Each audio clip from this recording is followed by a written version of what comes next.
What up, traders? What up, investors? Ken here from Dyslexic Investor, and thank you for tuning in for another fantastic live stream.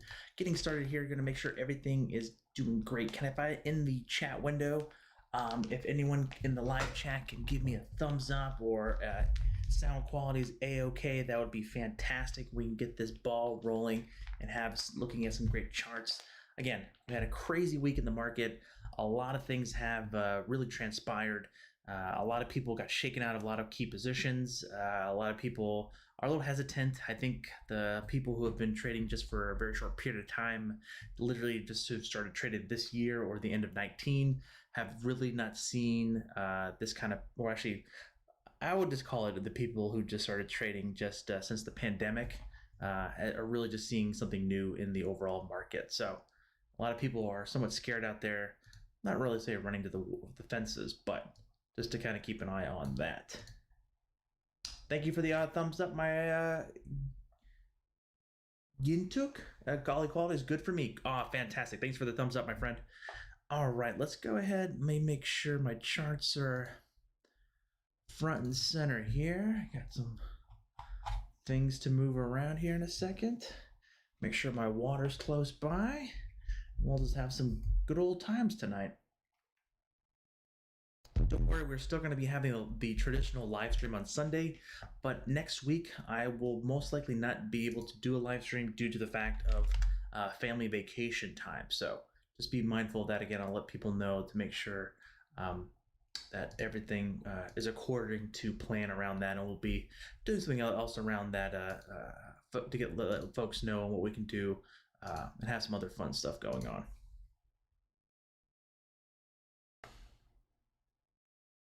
Jeff says Tesla, and Oliver says Lulu. Yes, go ahead and get started here. Let me make sure. Get this out of the way here. Need to be. Yeah, Tesla's definitely a fairly large one that's going to be a lot of people are going to be talking about due to the fact of, hey, battery days coming up. A lot of it's really been beaten down pretty substantially, even though due to the old the fun stuff of, again, those really high flying tech stocks have really been hit quite a bit. All right, let's go ahead and get this out of the way. There we go. All right, you should be able to see my Thinkorswim platform right now, and we are looking at Tesla. I honestly removed all the Fibonacci retracements to kind of show you on how I would approach this. We'll see on how this goes. We're going to be looking at multiple Fibonacci retracements. So we're going to do just this very first one. So again, remember, this is the swing high to swing low, and this is where this is the day before they announced that split. So there's some key levels coming up here. We're again hitting that. We hit that 2618 around that $500 limit, which we talked about initially, and really had that strong pullback. So that is a very key level to kind of point out. So we're going to be setting a overall alert around that level, so we can kind of get rid of this. Some other key level here is exactly where we're kind of failing here. The 1272 extension is another key level here at 382.22 That's where we kind of hit this overall upward band. So we're actually going to create another alert there, that at or above. And the rest of it is pretty significant too, because we bounced hard off of that 618 here as well, again, where that 50-day kind of comes in there. So that being said, we can kind of see that some overall very key points here going forth here. And then we can do a next Fibonacci retracement from the swing high to swing low here to kind of give us some guidance of where we could be going or where we could be going up. The really key level I want to look at here is really hitting that 38.2. Again, that's around that 395.82 limit, which is kind of slightly above the 21 EMA, and we're kind of hitting that wall and just not really be able to get out in front of it. That's nothing too significant here, because again, once we start consolidating here between that 400 to potentially 370 range, I think that's what we're kind of looking for potentially, kind of trading sideways here a little bit, and potentially could see that movement higher. Because again, on this Fibonacci retracement that we're looking at right here, not saying that this is the low set in place. We could go lower. I don't know. I don't have a crystal ball. We could see that overall price target is around 550 to that upside on this particular downward move. If this downward movement stays, this is the next target we're looking for, is 550 basically. So that's the mindful point of that. But again, if we break lower and get below, what is this, like 330, 327, this resets and we have to redo this fib to wherever the low could be. So be mindful of that. Really key points taking away there. So that's basically with Tesla. With Battery Day coming up, we are basically looking for a lot of movement potentially coming up. Because again, I think it's going to be a little bit different than a Nikola, a Honey Badger kind of day, whatever the heck they're calling their truck. It's going to be their Nikola World or whatever they're calling it. This is going to be Tesla's day, and I don't know if they're calling it an Investor Day or they're just calling it straight Battery Day. I haven't got the official report. Mr. Wright, dyslexic? Yes, I am dyslexic.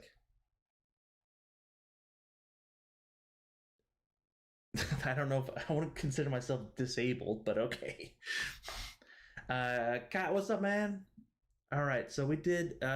So with Tesla again, that's going to be a very high flying one. Since we've taken on quite a bit of damage here, we really want to see this low set in place here and kind of see on how it plays out. But that is going to be a very interesting key level to watch for. And we did really just switch to a weekly chart here. We bounced off here pretty hard here off the 8 EMA, but we did break the parabolic SAR on the weekly side. That doesn't mean that it's going to come crashing down, but that is the overall trend has been shooken up, and it's kind of been potentially a little bit of on tilt. And my phone is not on vibrate. I apologize. There we go. Get all those emails coming in. Turn that one off. So this again, it doesn't mean it's going to be coming crashing down. Do I think it can come down? I don't know. Again, long-term investor in Tesla. I just kind of have to wait and see how things move out. Oliver wanted to do the Lulu. Let's go look at Lulu, and then it looks like a lot of people are requesting the old Apple.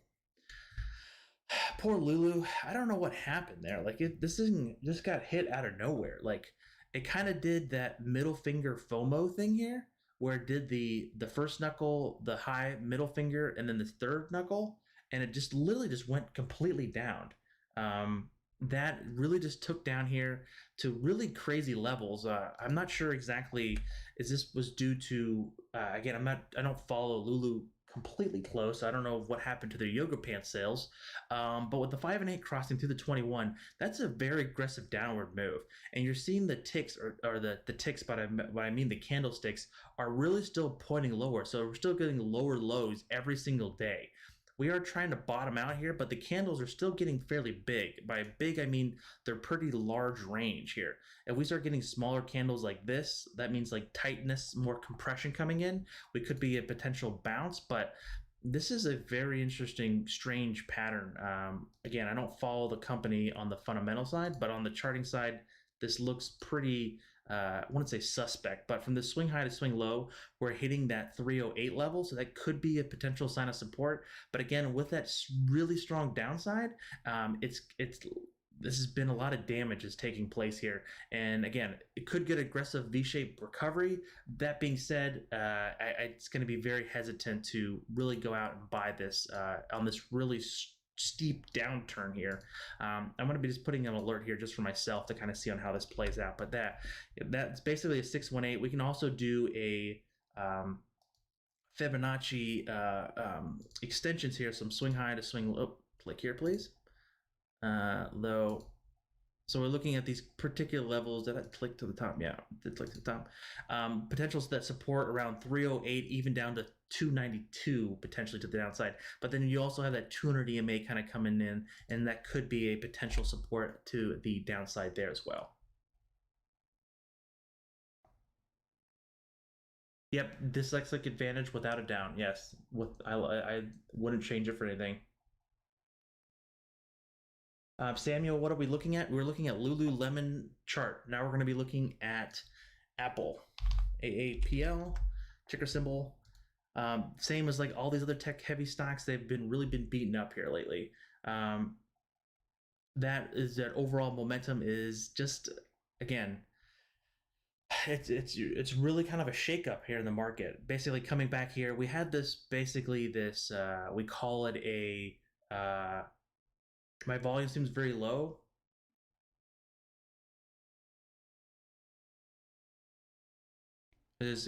My volume on Streamlabs seems it's saying yellow. I can try to move it. Let me see if this does anything. How about now? Is that better? Is that better? Test, test, test.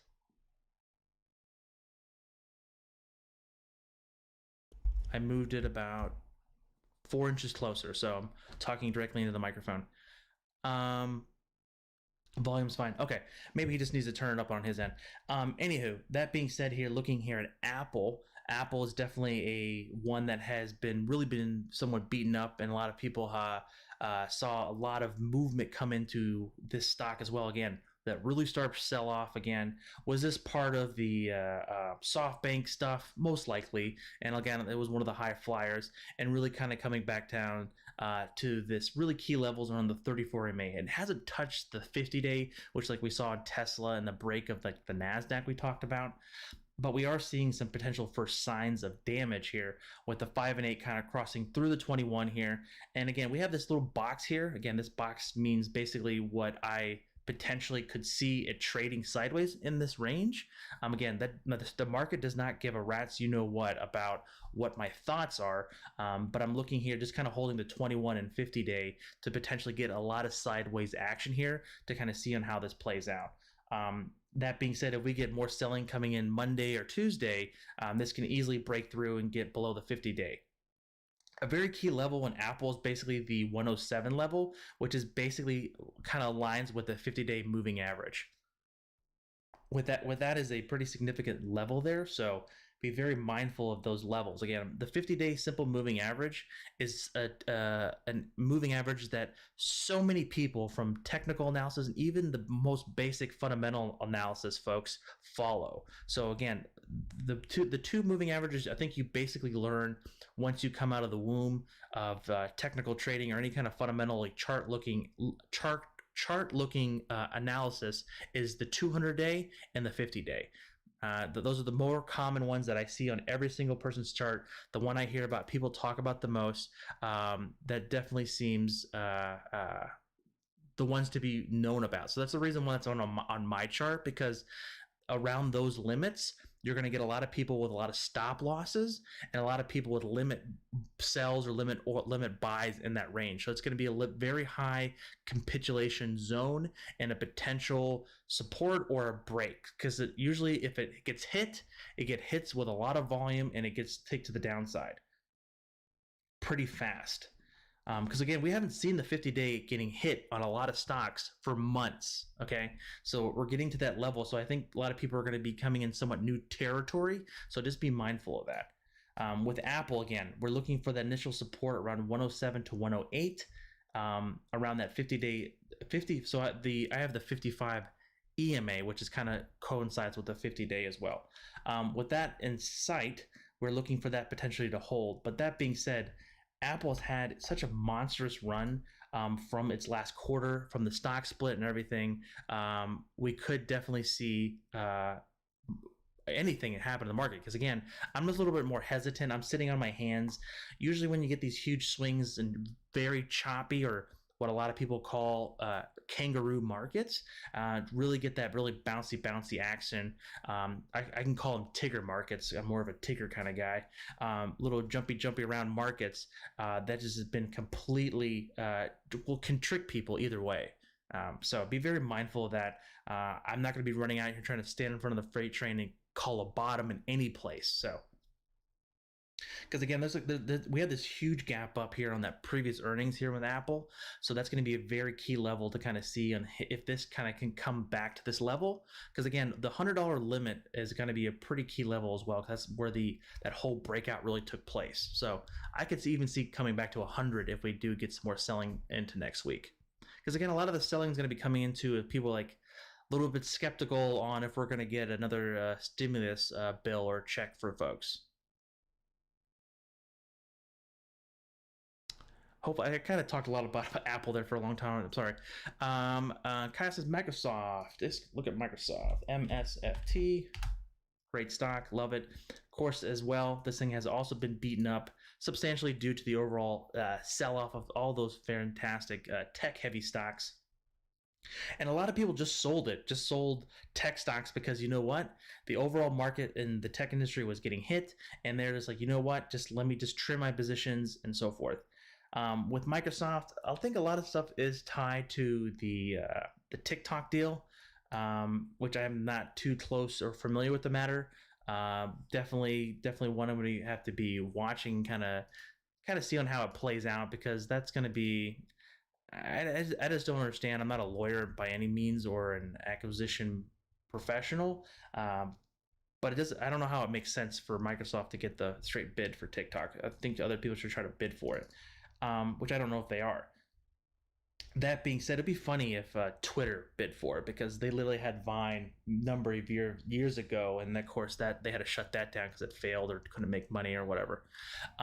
With Microsoft here, like we said, took a lot of damage. We had a lot of chop coming in here. I want to look at here from the Fibonacci retracements here really quick here from the swing high to swing low. Let's go here again. Key levels that we came down to, kind of bouncing and not getting above that 207 level, which is another key level to the downside. We are seeing a lot of support coming around the 200 or 201 range, and we're tapping at those levels here.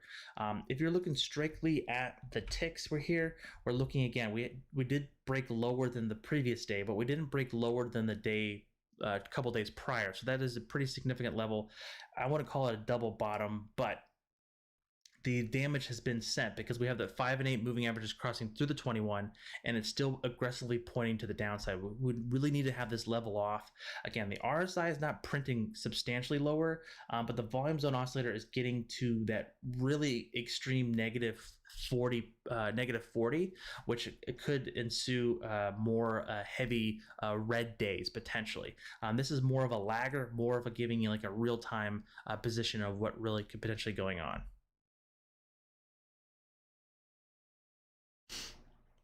Samuel, I do like Pfizer. We can take a look at Pfizer as well. Looks like a lot of people. But it looks like volume's good. Okay, great. What up, David? What causes a gap up? It could be earnings. It could be a news announcement. It could be anything. That's where you get that gap up. I bet you this is where. This is the gap up from TikTok probably right here on the end of the beginning of August, or was it end of August? I can't remember what it was when, but it was a huge gap up, jumping the stock from the one day to another.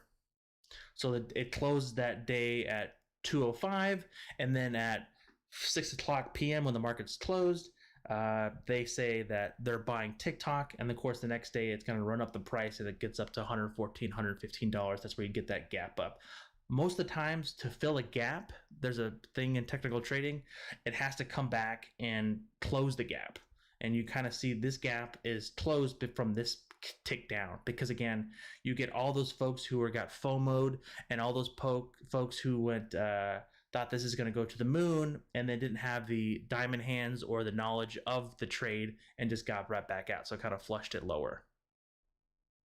Some people saying look at Nikola. Yeah, we can look at Nikola. This one, of course, I was trying to work on another video, but I was like, I don't want to beat a dead horse here. That's my honest opinion here. It's a little. I wouldn't say I'm a little hesitant on this, but this thing, my thing just locked up, boys and girls. Let's see if it connects here. Hold on one second. Sorry. Okay, there we go. We're back. Let's see here. Okay, from Nikola, again, this thing has just been.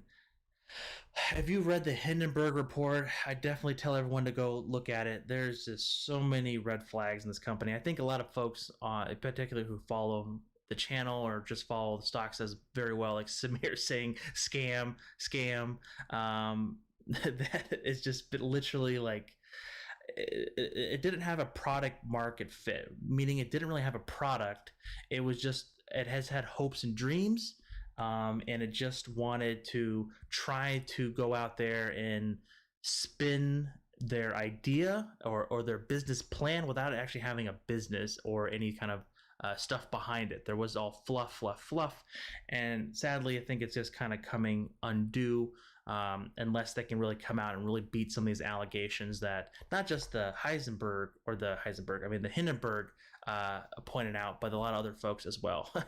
Not in the AMs giving the poopy face. Yes, this thing has definitely been beaten up. Technically speaking, we could be potentially hitting a bottom here at 29. But again, if that selling ensues and more negativity and more negative press comes out and they're not able to prove these allegations of like, hey, you shot a promo video of one of your trucks driving, was that real? And they weren't able to show that. And of course, that's upsetting, I guess, if you're a shareholder in this company. And I think the sad thing, the worst thing about this is where I think I first talked about this, of this company, of like, hey, these folks have no real knowledge of people who bought into this. They really thought that the people who issued the stock did the due diligence, but no one does the due diligence anymore. This is just too much BS going on here, especially with Nikola, and it's a very scary scenario. Again, I'm a long shareholder in Tesla, so I'm just saying, like, Tesla's being very quiet about this company. I don't think I've heard Elon say too much thing about this, and then he just kind of been like, I'm not gonna say anything. So definitely going to be an interesting story to kind of play out here. We'll see how that overall the stock ends up. Again, I wouldn't touch this with a 35-foot pole. Even on the short side, I just don't want to touch it. It's just got too much bad voodoo on it. Because again, once you try to short it, there could be something that just capitulates to go higher. It just too much damage, too much drama there, honestly, for me. It's definitely been a scam since day one. Johnny, yeah, we're talking about Nikola, about the overall, just Nikola just being crazy. I don't think the market's tanking. I think we're at some very key levels, Johnny. So let's just go wrap this. We can look this at the QQQs. The QQQs have been really taken the blunt of this overall bear, or this overall just downturn in the market. Again, the QQQs, the Qs, the NASDAQ ETF has been just taking on so much damage here, and I really don't want to touch this as of right now. And I'm just really sitting on my hands. I'm not really much of a day trader. I like to buy potential bases and then slowly work my position into it as a swing trade. But yeah, this is a very strange market. We are kind of in a weird capitulation level. So between this QQQ and SPY, the SPY, again, we have this lovely colored macaroon system that I follow because I love pastries and I love cake. I always name my stuff after cakes and pretzels and cookies. This little colored macaroon, the green, yellow, and red. The green was basically, hey, this is somewhat of a normal pullback. Don't rip your hair out. Don't go crazy. This is somewhat suspected. The yellow is going to be like, that's going to be a little bit more risque. That's kind of basically, we start getting a break below the 50-day, the 50 SMA there. And then the red is basically like, well, we're in the danger zone. We need to really call the ambulance and get some milk on the stock market to kind of potentially see this really potentially flush lower and really get movement to the downside.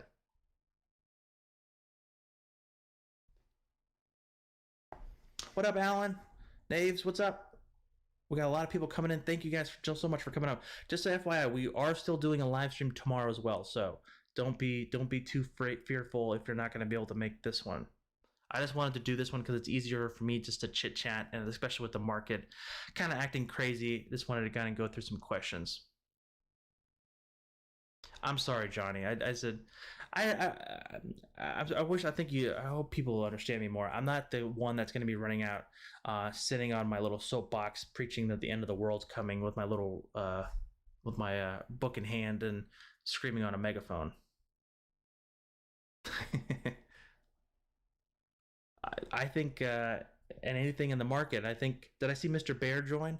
Mr. Bear, I think we all know that we have to sometimes get things needs to be flushed out, things need to burn down a little bit, things need to kind of come off a little bit, and just see how things come out. Yeah, we're in correction territory, a more severe pullback. So if we look here from the high to low, we can look here on, let me zoom out here 1 second. So on the SPY, from the swing high to swing low where we closed today, we're only down 6.8%. We hit the low at 7.45. So that's still not like the 10% is something like, it's just like an arbitrary number that the talking heads come out and say, hey, that this 10% is a correction and 15% or 10% is considered a bear market. I think it's more, I like to consider it more like if is the trend going up, down, or chop. Right now we were, lack of better words, in a very much uptrend because again, we follow the 21 and 34 AMA, but now we're hitting into the chop in this market, and that's again, we're hitting below the 21, we're below the 34 and hitting chop. We start getting below the 50 and below the 200, that's when you start getting in bearish territory. That's the way I look at it. This is not in stone anywhere. No one wrote those in some many years ago on a trading book saying that this is what equals what. This is more like what the parameters that I follow. But most of the times when you get a 10% pullback or 5%, it's somewhat considered a correction. 15 to 20 is considered more of a much substantial pullback, and a really strong crash is like 25 to 30%. Always do the opposite of what the media tells you. Yes, that's actually pretty good advice there, actually.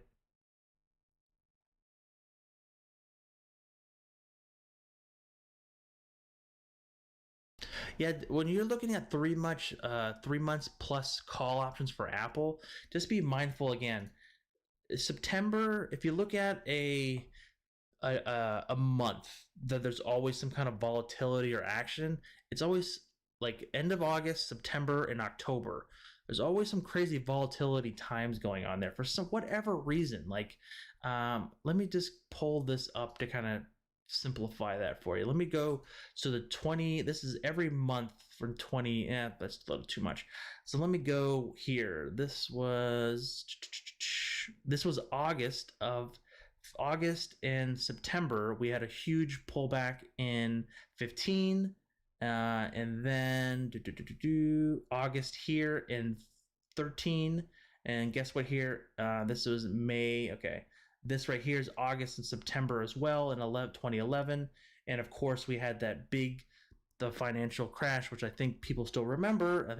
I traded this, it was pretty crazy. It was August and September as well into October. That was that huge downturn.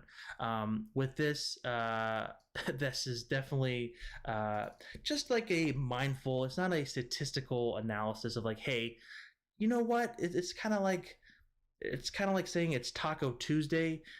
Are you just saying because it's Taco Tuesday because it's a T and a T and Tuesday and a T and taco? It's more or less like it's August, September, October.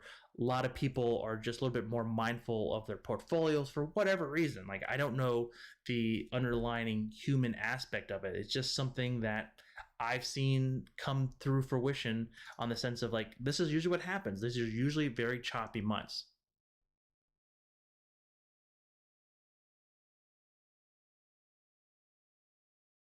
Mm-mm. Alan, I think they're going to be a big pop after Tesla's battery day. Not sure if there is any pop that they will stay, but what do you guys think? I think Tesla. I think Tesla has just had too much of a run, honestly, Alan, and it's just pulling back. It's nothing too. I'm not going to go crazy to be scared of it, since I'm a longer-term investor in it. It's just going to take a little bit of time. I think that it needs somewhere to cool off. Can you see AMD? I was thinking about buying a bunch of calls for 1120 because the other CPU releases early October. Their RX series GPUs are coming out mid-October, and the big. No, there's an S. Yeah, I love AMD. Just an FYI, I'm long AMD as well, but my calls are out much further in March. Looking at the chart here, it had me a little bit scared on Friday, not gonna lie. I kind of wanted to stay, needs to stay above $73 for me. I think again, this thing has just been, again, a lot of those tech companies have been hit so much, again, so much that people were just profit taking. We had this huge run up in the stock. It's just been a monstrous move. Even though, let me have to redraw some of these lines here to kind of working at what we're looking at here. So in the short term, if this is the bottom, that's gonna get to be a very tough one to call, but we're gonna do this move right here. Swing high to swing low here. There we go. Sorry, this one. We kind of hit that 618, which is a pretty key level here, coming back down, really breaking through that. This has been pretty substantial down move again. I think a lot of people have, as much as I love AMD, like don't get me wrong, but I think this thing has run a lot compared to its other predecessors. With this one, we're looking again support at that 1618, another key level at 76.17. I'm going to give it a little bit more leg. And basically kind of hold it between that $73 to $74 level. So that's going to be a very key level. I don't know. I don't think I had an alert there. Should have put an alert there. All right, put an alert there. But this thing has been beaten up, and we are starting to see potential signs of this vessel taking on water. Because you have that 5 and 8 crossing through the 21 here, and now kind of potentially, if this can't start moving, the 5 and 8 moving averages to start curling even, or basically start coming parallel to the other longer term trend lines, we could see some potential further downside. But I think, again, I'm not going to be running out and just buying this hand over fist come Monday. I really need to see the overall market to kind of potentially to kind of level off here. Could you check RVLV? Yeah. Is that, I think you talked about that one before, haven't you? Is that the, what is that company? The RVLV. Is that what is that company? You know what I'm talking about. Well, you know, yeah. I know this company. Okay. So this one had a nice little breakout here. Let me reset this real fast. Had a nice little breakout here. We talked about this. I think we talked way back then here. Let me get rid of that. That's old news. Let me do another fib here. I think I had it. I don't know why I deleted it. Let's see here. Swing high to swing low. Really had that strong move. Looks like earnings was great. Huge gap up, but then it kind of gave a lot back. It gave a lot back. Really broke down hard. What happened here? Like, did they something earnings? No, it wasn't even earnings. What happened here? Bearless, I love bonds. You like James Bond? Oh, you like bonds. Oh, okay. Potentially, this is that's a scary red candle, honestly, for me here. Be very mindful of that. That's a large red candle. I'm not sure the fundamental reason. Stock to buy, rating to price target of $27. Burden capital versus to buy, rating, announcing target of. Looks like a bunch of analysts came in and gave it a buy rating. I'm not sure exactly the news there, but again, this downtick doesn't look pretty. Could this 200-day hold? The 200-day is a pretty strong moving average. Potentially to see how this plays out.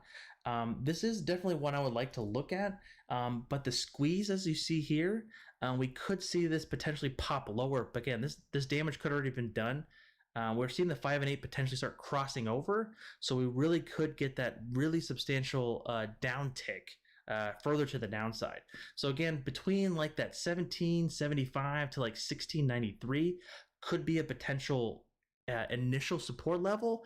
But if this squeeze wants to fire with some more whatever news happen here, we could see this go lower. Again, that lower price would be coming in around that really tight consolidation around that 1595 to like 1463 to potentially to the downside. That is a pretty steep decline. I'll be a little bit worrisome there. But I can think, yeah, if you want to, I wouldn't go out and dump in 100% of your position in it, but if you want to buy 10 or 15%, that's the way I would do it, in my opinion, and just buying it small ways on the way down. So if you wanted to, I would potentially buy some around like 1650 or something like that, and then maybe scale into it to the downside. But then again, have a scenario set up where like, hey, if it goes to a certain threshold, you have to get out because you have to preserve your capital.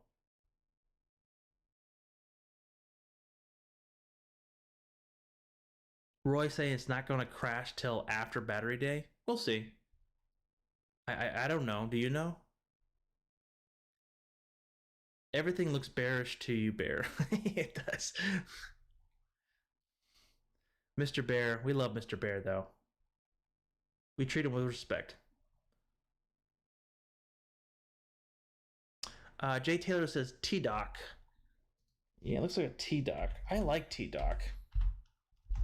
I actually want to add it to like a longer term position. I think that this is definitely with potentially has the caliber to really be a potential long term position. Do I have it on my chart here to look at? I don't think I do. What the heck? Let me add it on here. Oh shoot, I didn't add. All right, T-Doc.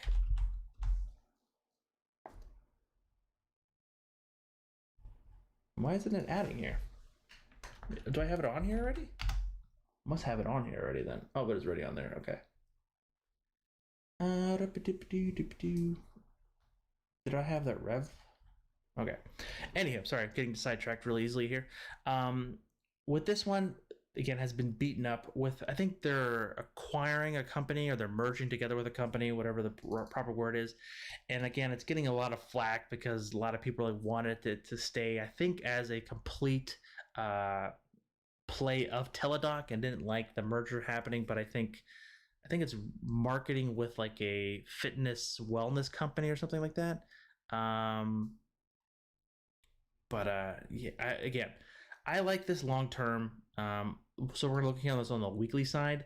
I think even down at this level, I want to potentially add some or start a position here on Monday or Tuesday, depending on how the overall market does, potentially to that 190, even down to that 170 price target. Because we do have a squeeze setting up here. That doesn't mean that's going to be going sky high, but I think it's really been beaten down, and I don't want to be the first one to buy. Like, I don't want to be the step in front of the train, like the expression that I say quite a bit. I kind of want this to kind of potentially slowly play out and just add a couple shares here and there. But with T-Doc, even in the short term, it's been kind of beaten up. We can call this a triple bottom, double bottom, whatever. But we really need to see this potential line holding around 186 to 190. Basically in that range that potentially kind of consolidate here and get this trend getting higher again.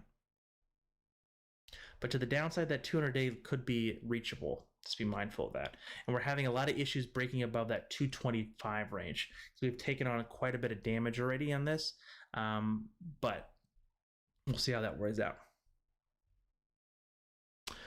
Timothy Wilson says LPX. What's LPX? That sounds familiar. Louisiana Pacific. Is this a railroad company?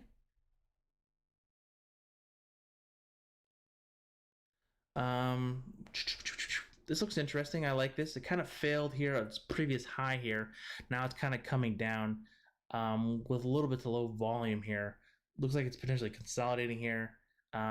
If it can stay above that $29, $30, again, where that 50-day SMA is coming into, and actually that 78.6 percentile Fibonacci retracements coming in to potentially build that base and get it higher to break above that 34.35, that would be a nice little move there. But to the downside, we're seeing support kind of coming in around that 30.50 to around 29.77 to the downside.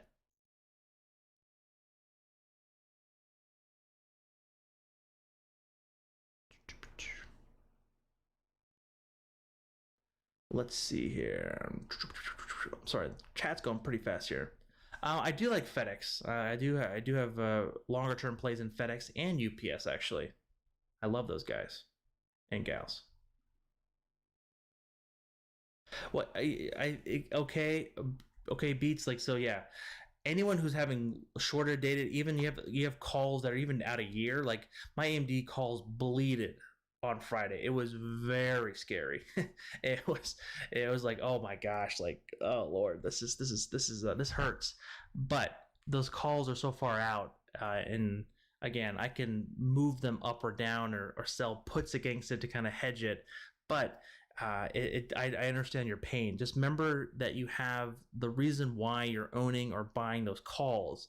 It's not just because that you heard me say I like the stock, or someone else on YouTube, or the person on the metro, or someone you saw on a things like that. You have to really have a well thought out plan of why you're owning the stock, and when you have to cut your losses, and when you have to cut your losses for profit. But any ideas on AstraZeneca? Playing. So is it AZN? Man, I'm good. I get a thumbs up for that, right? For everyone, right? With this one, I kind of wanted to play this, but again, playing the virus and playing that the vaccine is just too difficult for me, because it's literally picking a needle out of the haystack. I don't have any knowledge of how they develop a vaccine, who's the best candidate to do it, because there's so many talking heads telling you to do this, to do that, to do this, to do that. It's definitely, it drives me crazy. So I have no flippant idea.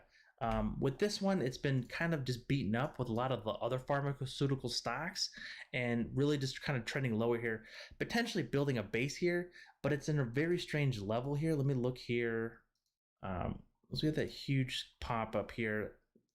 It's looking between that. Yeah, it's kind of failing here at the certain levels here, but we're looking for some potential support around 55, 54, even to the downside, looking at 52, but that 51 level to $50 is really strong potential support to the downside, because this thing has been really beaten up. Again, if you have never traded pharmaceutical stocks, they're usually just dormant until some kind of news, good or bad, comes out, and you get a jump higher, jump lower.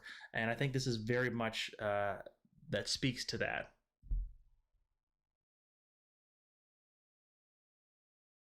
I am so for my FedEx calls, my calls are so far out that earnings don't really matter. I don't have like FedEx calls that are expiring in like 30 days. They're expiring like next March, I believe. You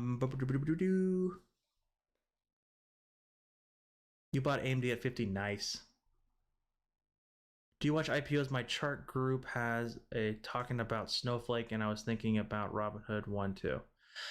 Tree. So yeah, we have a lot of IPOs coming out, which I think couple of people I've talked about are a little bit skeptical. So Snowflake is literally probably going to be the biggest IPO this year, most likely, if Airbnb can't make it out. So Snowflake is literally. I just actually did I post it in the Discord? I think I did post in the Discord. I don't think anyone commented on it.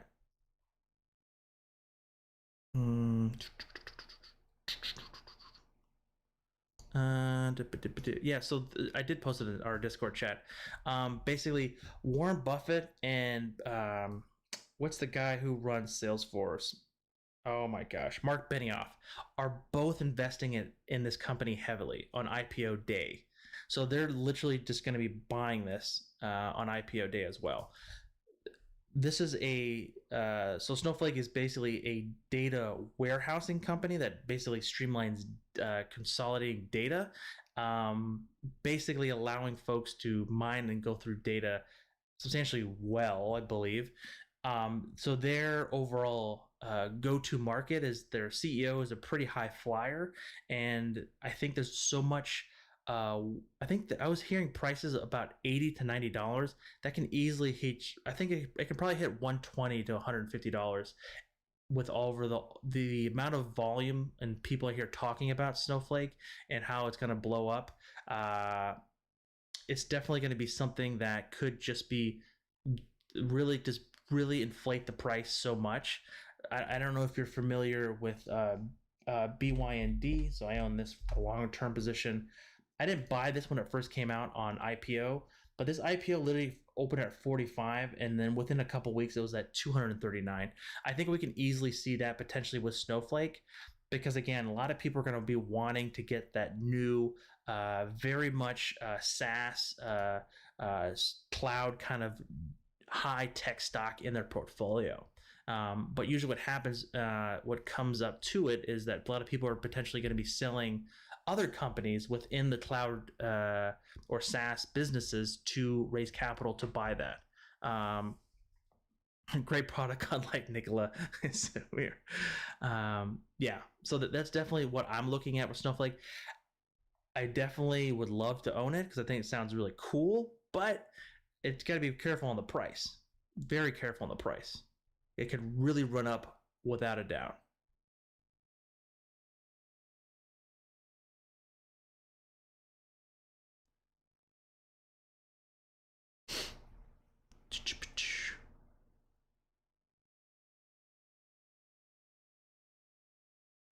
Oh yeah, so FedEx. I was looking for FedEx. I can talk about FedEx. Sorry, FDX. I wanted to talk about that. I had a play for potentially a run up into earnings. So earnings comes out on Tuesday, I believe, right? On 15th, yeah, Tuesday. So I had a play. I was just selling puts and potentially having it run up into earnings, and I'll sell it the day of earnings to get out of those puts, the short dated puts. But I have longer dated calls. So I think this can easily run, even though with everyone being at home, and I think Christmas and Amazon's going to really need a lot of boxes being shipped out. So I think FedEx and UPS are going to be doing just fine. And then we have the UPS chart here. It's UPS, kind of the same pattern, looking for it to potentially hold that 21 EMA. Again, these charts look substantially better than the Teslas and Apples and Microsoft, right? But we're talking about a company that just ships boxes from one house to another or company to another. But this one, UPS, I really like here. It's potentially coming down to the 21 EMA around 155, 156, building that base here and potentially having a squeeze. Again, we're seeing that volume slowly contract here. We're seeing those ticks really compress here. That's indicated here on the TTM squeeze from John Carter, fantastic guy. We have the volume zone oscillator really consolidating. We have the RSI around that $60 range. Ooh, a 60-point range. That is a very sexy, attractive position there to potentially pop. If this can squeeze and all those rubber bands come together and get this to pop, we're looking for above 166 to even 170 to the upside. So that's what my overall outlook for UPS is. So be very mindful and be very careful. No, Samir. So basically, I'm not going to be buying it just because of Warren and Mark Benioff. Just remember, Mark Benioff was going around saying, not he's a great investor. Hear a lot of great things that he does at Salesforce, but remember, no one's perfect. I'm not perfect. He's not perfect. We all make mistakes. But the same thing is like I loved a lot of stocks that I've literally seen go to zero, and it's hurt me. But Mark Benioff was a huge component on Fitbit. Like, you guys remember Fitbit? Like, Google's been trying to buy them for like last year or something like that. Well, yeah, basically since last October, and just been trading sideways. So Fitbit was a company. Let me actually go further out. Wow, was a $50 stock. I remember trading this stock way up there, and just really just trading here sideways. And I remember trading it here at like I bought it at $30 and I saw it go to 50 and I sold. Like these IPOs, like this one and like G Pro, like not all IPOs just go to the moon. Like this whole same time frame of like 14 and 15, IPOs sucked. Like IPO would skyrocket in 2 or 3 months and then you just didn't want to touch it. Like GoPro used to be nearly $100 stock, guys. Okay, it's trading at $3. Okay, that's insane, right? That's insane. That's why you don't buy and hold. Like, poor GoPro is just that is a terrible looking stock right now.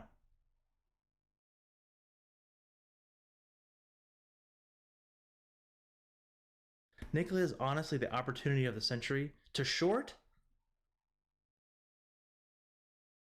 Thoughts on Boomer GE? Opened a small stock position on Friday, low. GE, yeah, GE. I thought they're talking about GM. GE again. I think this thing has just been beaten up so much. Honestly, Beats. Um, yeah, I would. It can go to zero, yes, but I don't know.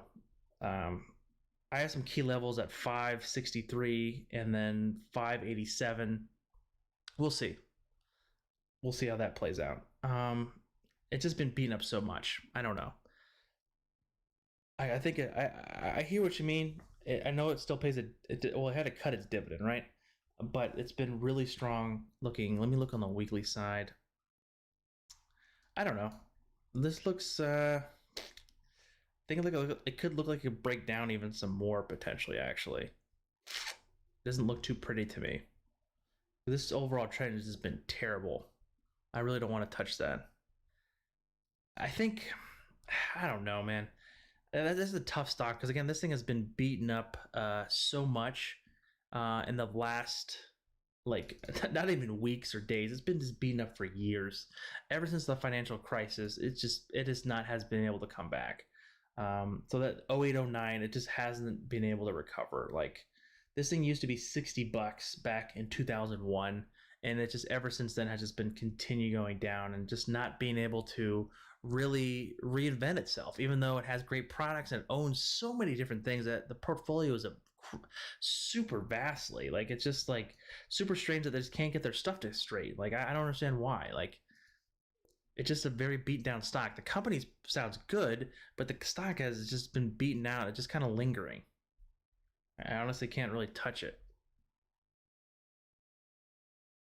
What up, Dan? Would I YOLO my whole account on Tesla for battery day? No. Come on, Dan. You know better than that. Um, Timothy Wilson says, have you covered NIO? No, I have not covered NIO. NIO, the Tesla of the one or better known Teslas of China, is actually performing better than Tesla on the stock side of things. It's still been above the 21 EMA key level here at 1817. If it can stay above basically the 17 to 1650, was it 1653 range, we could see some nice consolidation here and potentially kick higher to break above 20 again. If Nicola. If NIO wants to potentially go, my overall target is around 26. But this thing has been somewhat kind of dormant. And again, it's a Chinese stock, so I'm a little bit hesitant on how that overall the Chinese company is how they run their books. That's just my overall hesitation because I literally made a lot of money on a Luckin Coffee, shorting that, and that was due to their books. I'm not saying all of it's like that, but you have to be very careful. Alpaca, what's up, my friend? Alpaca, I saw you on what's it called? Discord, playing that rock game. Is that fun when you're playing little? I saw that game. I actually have it on my Steam list to potentially buy. Is that fun? Is that where you do the rock mining and you have to go to different levels and upgrade? It looks fun game. Completely sidetracked. Sorry, guys. Tube says Uber. Let's look at Uber. Uber. So Uber's under like it's in a very strange place. Like this thing is looking like it wants to break out. It's interesting here. Let me go switch this back to the weekly side. On the weekly side, it looks like it wants to break out. Looking here at that 35.85 range, that has kind of failed here numerous times, or by numerous times, maybe once. You see that level here basically around 50 or 37.80. Let's call it 38 because we're friends. Kind of fail here. We've seen that huge run up and then kind of come right back down. Are we seeing that potentially here? There's a lot of overhead pressure kind of coming at this range here. We can close above it with significant strength and continue to break above it. We could see some nice momentum coming through and really hit that potential 41, that high, and potentially hitting $50 once again. Or not once again, but hitting that overall price target that we could be seeing within the old Uber. But RSI is looking strong. Same with the volumes on oscillator. We just need to see potentially a lot more volume coming in there and see that potentially break higher. I actually do like this potentially on the longer term investment. I like the squeeze setting up here and a lot of that RSI building up here with the momentum. Potentially seeing that break of those parabolic SAR dots to really see that price come above 40. To the downside, we're really seeing some support on the short term side. Really coming close to around $32 to even $31 to the downside if this really gets hit and dinged to the other side.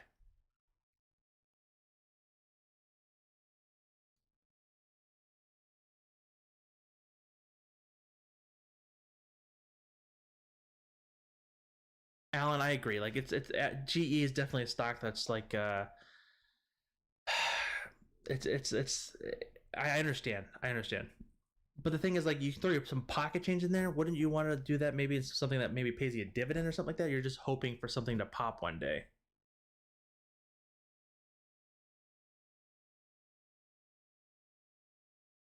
What do I think? FedEx. So yeah, with FedEx, well, I wouldn't hold it. So with FedEx, my long-term goal or target is basically to really hit. Let me go to the weekly side.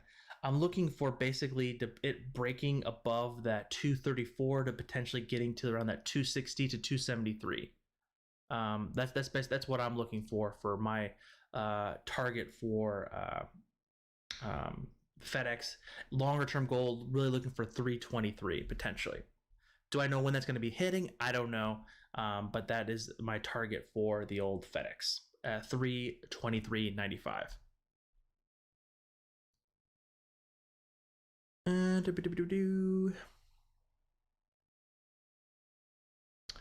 Um, pre-drag says NSPR Tarusa a S. Oh yeah, the SH. I did a video on that. I actually like this much better than the Nikola because I think they actually have a product and they actually do know how to create inverters and conversion for the big eye semi trucks, the 18 wheelers and stuff like that. With that being said, this thing has been a nice run up, but again, this is very speculative. That you have to be very mindful of that. Like this is not like a well thought out company that everyone has seen and traded like an Apple or even like a Netflix or an AMD. Like this thing is a very speculative, new technology, new kind of industry in the market. So with that, that is definitely a key level where I want to look at. Just be mindful on that fact. We're looking for that overall resistance around 62, kind of giving back here, potentially bouncing off 45. I can see it coming back if it wants to come back more to 40 to 39. And if it really starts breaking below that 39 to 40, we could really see it start breaking below the 34 to $31 to the downside. But again, the volume is somewhat drying up here. You can kind of see that on the daily chart. Momentum's kind of giving off here. RSI is kind of coming down as well. Same with volumes on oscillator. So it's looking like it wants to potentially slow down, consolidate, and trade sideways. If it really wants to go lower, it needs to start breaking below 40.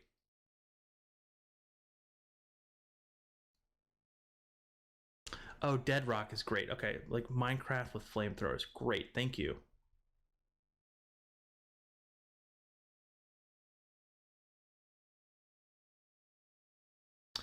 Dan, do I think NQ is done pulling back?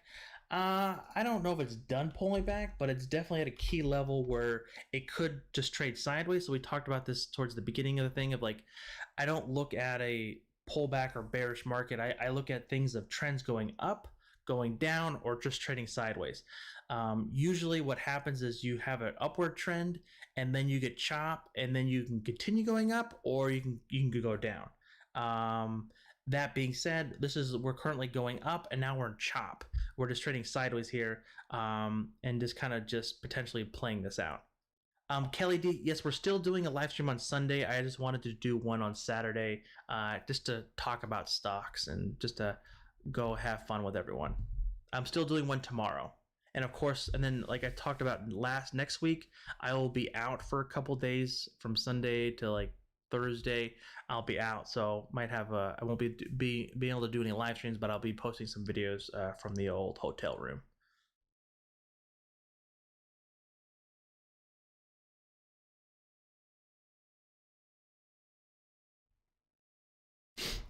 Yeah, so QQQ, we're currently in chop.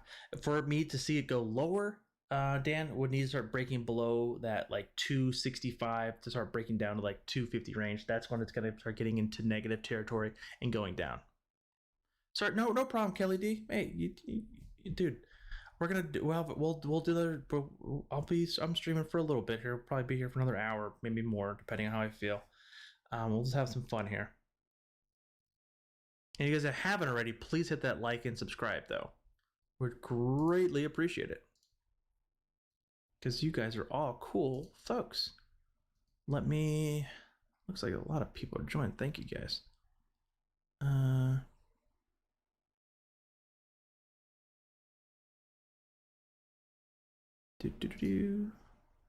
Okay. Let's see. Bear says, I'm short Uber, but I'm taking some heat on it. Oh, when did you short it?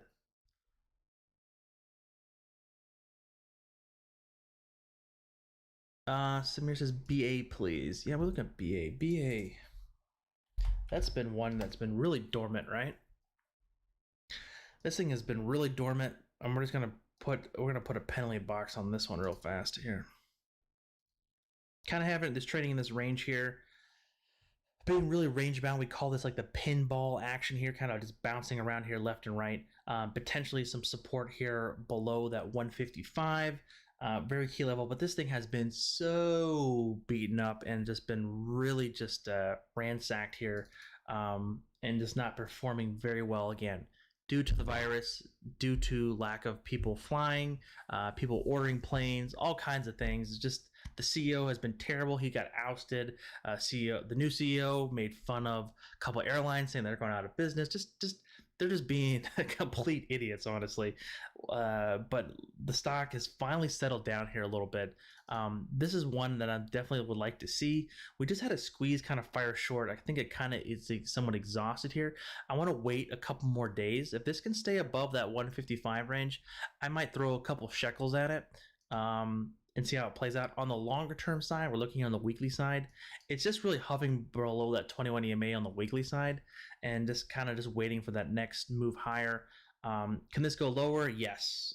Can it go higher? Yeah, sure. But as of right now, we're looking for that potentially holding around 155 range to the downside. We'll see on how this overall plays out. But this thing has been a very beat down stock. Again, this used to trade $466. Wow. Let's do here. Yeah, we're really not even touching those previous fibs here. So it's going to be a very beat down stock. I'm not going to be running out and just throwing my whole portfolio in it. But if you're going to be a little bit more longer time horizon, I think this could be a point where I potentially could be adding and starting a position in this longer term. Because again, it cut its dividend too. So that's again, it's $160 stock still. Can it go lower? Yes, but it's BA. Like, there's not many companies in the world that can create commercial airliners. Well, who knows if we need commercial airlines of space and SpaceX can go higher. Trevor Milton left the U.S. Really?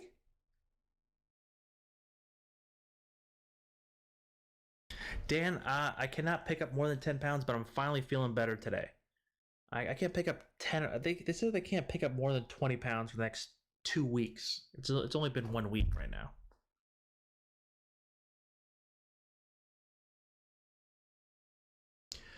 So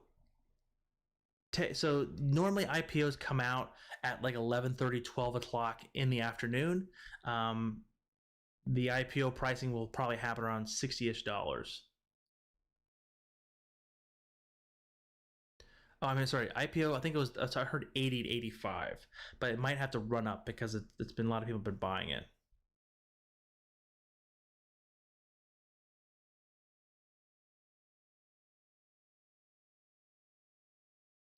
Do do do do do. Amazon. Yeah, we can do it. Amazon. Yes, yes, yes, yes, yes, yes, yes. Amazon is one that was super surprised me, honestly. This thing has just been super beaten up here, really breaking below that 50-day here, and this is one that was really quite surprising to me on the sense of like what's really going on here, with the old Amazon. Like, Bezos needs to get off vacation mode or whatever. Really see that 5 and 8 cross to the 21. It's bouncing off the 50-day or the 55 EMA. That being said, this is definitely one that is kind of caught on my radar, where it's just like this literally broke a low lower than any other previous day the last months. So this is definitely my thought process on Amazon, which is strange. This is usually the market leader. Again, Amazon should be doing great during this time. They're growing. Everyone's buying from Amazon. everyone's buying from their AWS or whatever. Like Amazon has such a foothold. Why is it tanking or coming down like this? This is the surprising of like what's going on kind of scenario for Amazon for me. So I'm going to do a quick Fibonacci extension. So swing high. Oh, come on now. So we're seeing some support coming in. This is a very key level. I had initial support from swing high to swing low to swing high again. These are extensions that we are seeing that 100% move. So this is a pretty significant sign. So around that 3,000-ish range is basically where we could see some support. I have a range at 3,050 potentially for some support to the downside.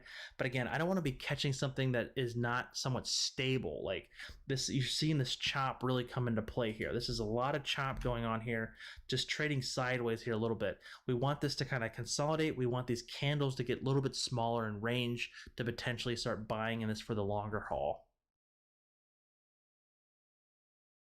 He really left on a private airplane to Europe? Really? Wow.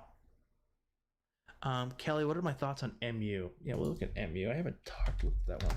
This one's been, yeah. I think we talked about this one prior, where like, hey, this one kind of didn't do very well after I think it was who was it? What's the stock? Western Digital came out and said they did terrible, and this really took it with it because it had so much issues. You see here at that 618, that $50 level, it just never got really above it, and it never got out of our little penalty box, and it just aggressively broke to the downside. But it came in some support here at that $42 range, did a nice strong bounce, and kind of did a half V-shaped bottom, maybe a dead cat bounce, some people call it, and failed here at the 46, now potentially just trading in this range to potentially get that to grind higher around that 46 range. I think it's trying to make a comeback. We have earnings on the horizon on the 29th or towards the end of the month. On the weekly side, it's still somewhat in a upward trend. We need to keep it above that $42 range, but we're seeing a lot of overhead pressure coming in at 21, at 47, and then $50. That's going to be a lot of overhead resistance. With earnings coming up, just have to be super mindful of like, hey, I can't really need to be very careful and skeptical on both of these levels here to the upside. I would rather own AMD or NVIDIA. I know there's a little bit two different components that are being chip makers, but this one does look interesting as well. But the only thing is it's trending below the 200-day and it's below the 21 EMA, so it's not really my two favorite setups there, if that makes sense. I think maybe Amazon's having supply issues. Really, you think, Mr. Bear?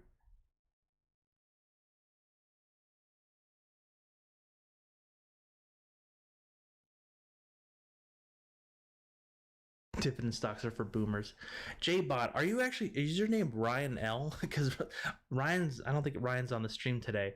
He usually just calls everything a boomer. Is it, Alan says, it is, what if I play? I don't think it'll be in time. Some things just challenge yourself. Yeah, I understand.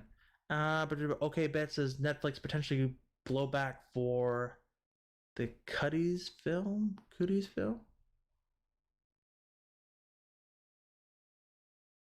I don't know. I'm not familiar with that film. I don't watch a lot of TV, to be quite honest. I don't know what movie you're talking about. What, did they do a provocative movie or something? Netflix, ever since that last quarter, it's been acting really strange to me. Really just been beaten up here, kind of making a comeback, then giving it all back again to that overall pump and dump of very high liquids or high tech stocks. To the long term, we're looking at support around 466, 465 to the downside. I'm going to really just pull that from the 21 EMA here on the weekly chart. That basically kind of comes into fruition to those two double bottoms here. Potentially could be tapping this if we get more of a flush to the downside. But you can look at the chart here, it's still kind of trending higher here. because this low was not lower than this low, so it's not a lower low, it's still a lower high from this one. So the trend is still somewhat intact, but it's a very choppy looking stock, so just be very mindful of that.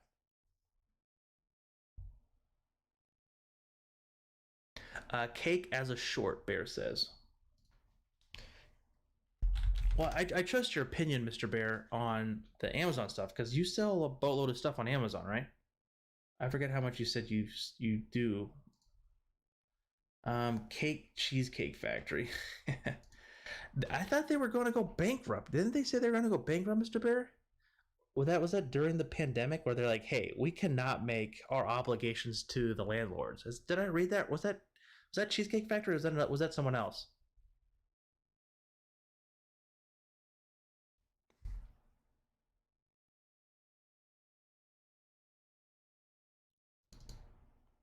The swing high to swing low with cake. Yeah, it's not a good looking chart here, honestly. I think you're onto something here, Mr. Bear. Unless we get the virus and everyone gets a vaccine ASAP and people start going out spending money at Cheesecake Factory, this is definitely one that's been beaten up here. But if it starts breaking below that $28 level, even to the 27, we can see that substantially lower to 26 to even the $21 level here. Potential support coming around 26. That's basically that 50-day really coming down to that 26 to 25. If it starts to continue to break lower, I actually kind of like this one, Bear. On the weekly side, it had a squeeze, it fired long, but this didn't come into fruition, and looking for potential support around 26. Yeah, I like this one, Bear. I'll see how that plays out on Monday or Tuesday. Thank you for the stock, my friend.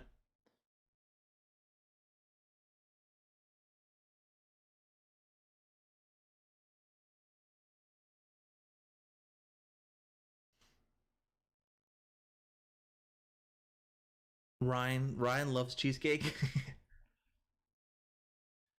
I haven't been to cheesecake. I've been to Cheesecake Factory a number of times. I've never had the cheesecake though. Isn't that funny?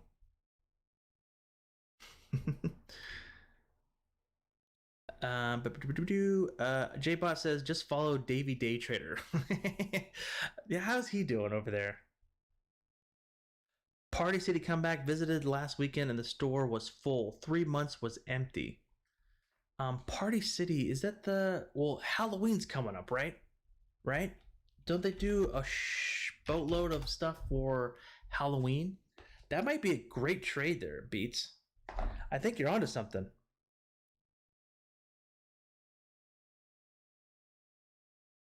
No, I'm a Russian bot. They're funny. Wow, this thing, you might be onto something here. I might. This is a. That's a very. It would be a speculative trade. Let's look on the weekly side. There's no squeeze setting up.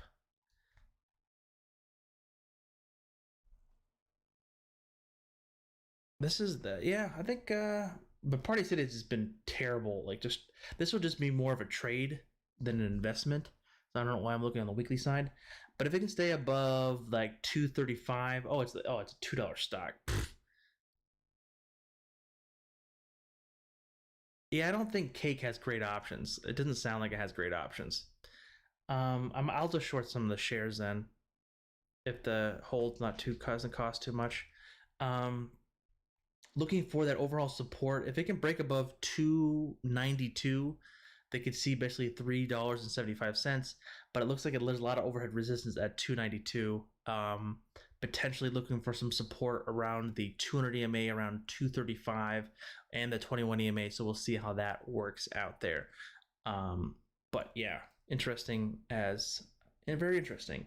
I like that idea. I'm gonna write that one down just to kind of keep me on edge to see how that plays out. Thank you, Beats. What's up, Zach? What's Zach?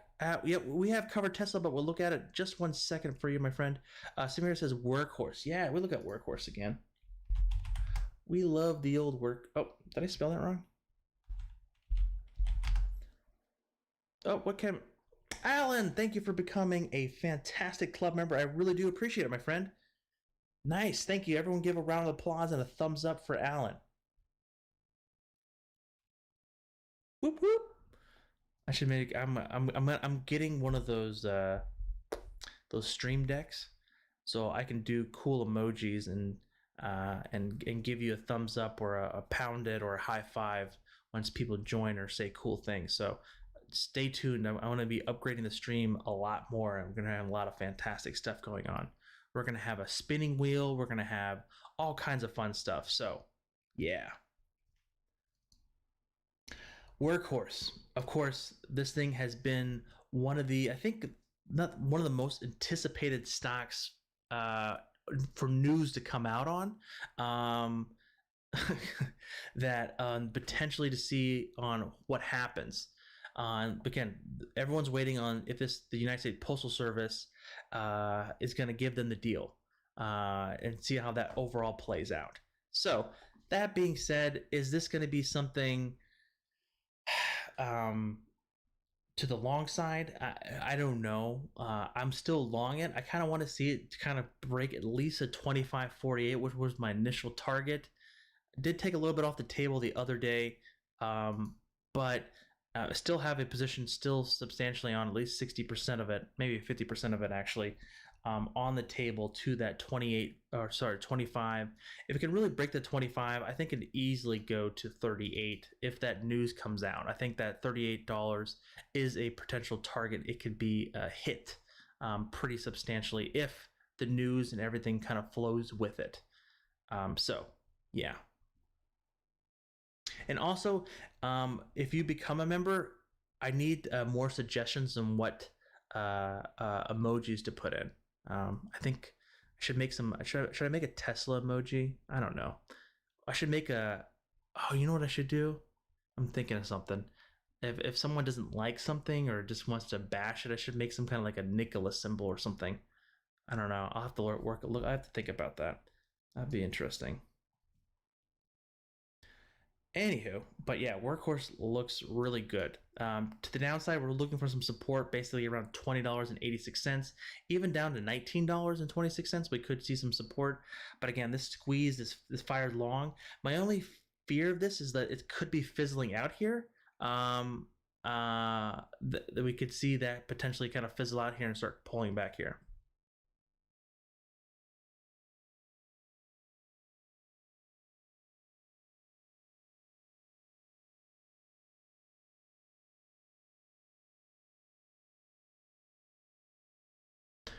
Okay, let's see here.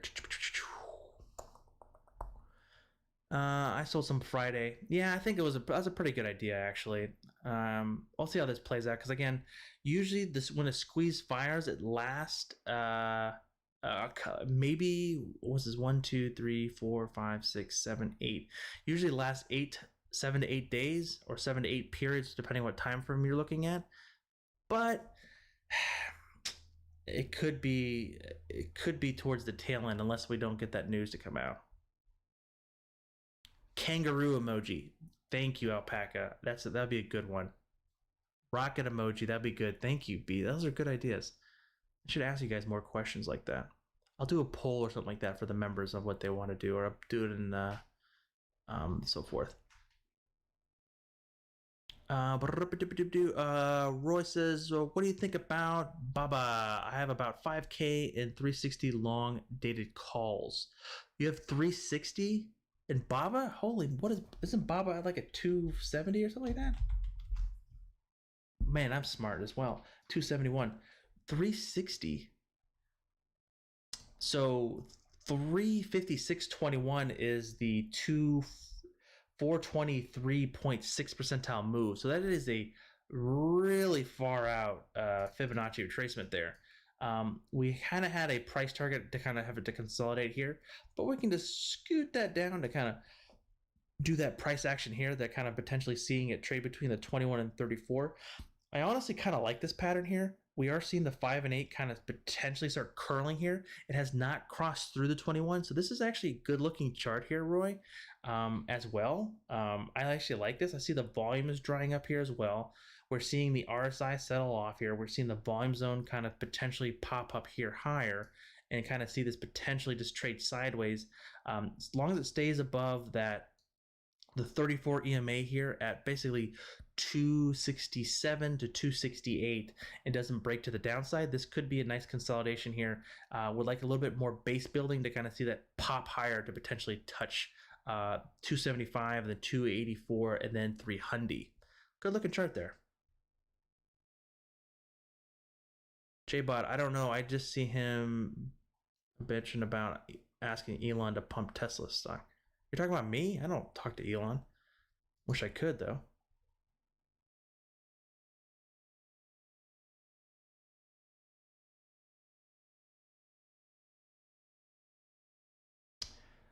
What's up, my friend? Hey, did I miss Piton? No, you did not. Let's talk about Piton. Peloton. That is one crazy move, right? Absolutely insane, right? That movement we saw, great earnings, right? And then literally dropped was it 14 points? It was a little over maybe 13, 14 points in just a single day. And really, really just, that seems insane there. Do I think Piton is a great long-term buy? Maybe. I think so. I think with the whole everyone's moving to the suburbs, like I hear everyone being not going to the gym and just buying a Peloton bike.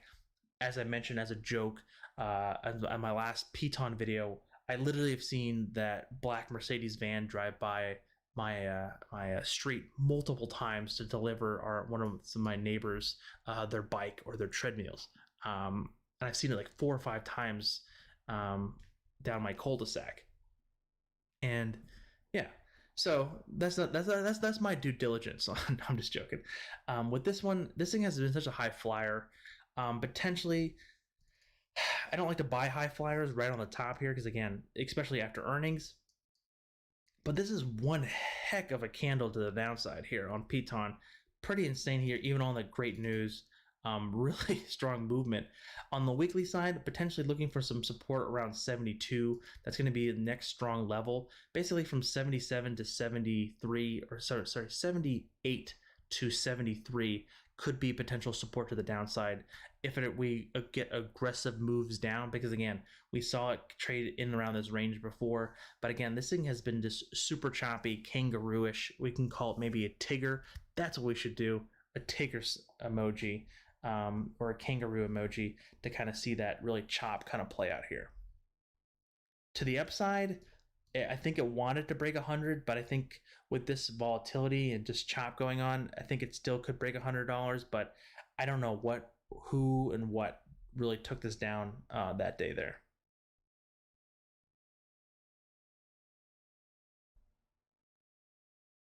I need a 10 banger ...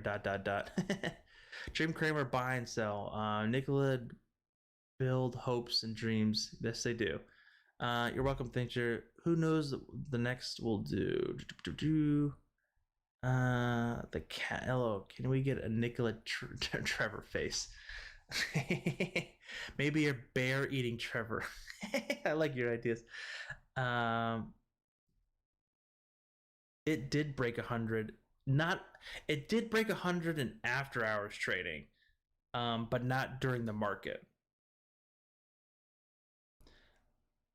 I don't really consider a lot of after hours trading interesting activity because, again, it's the volume's so low in pre-market and after-market trading.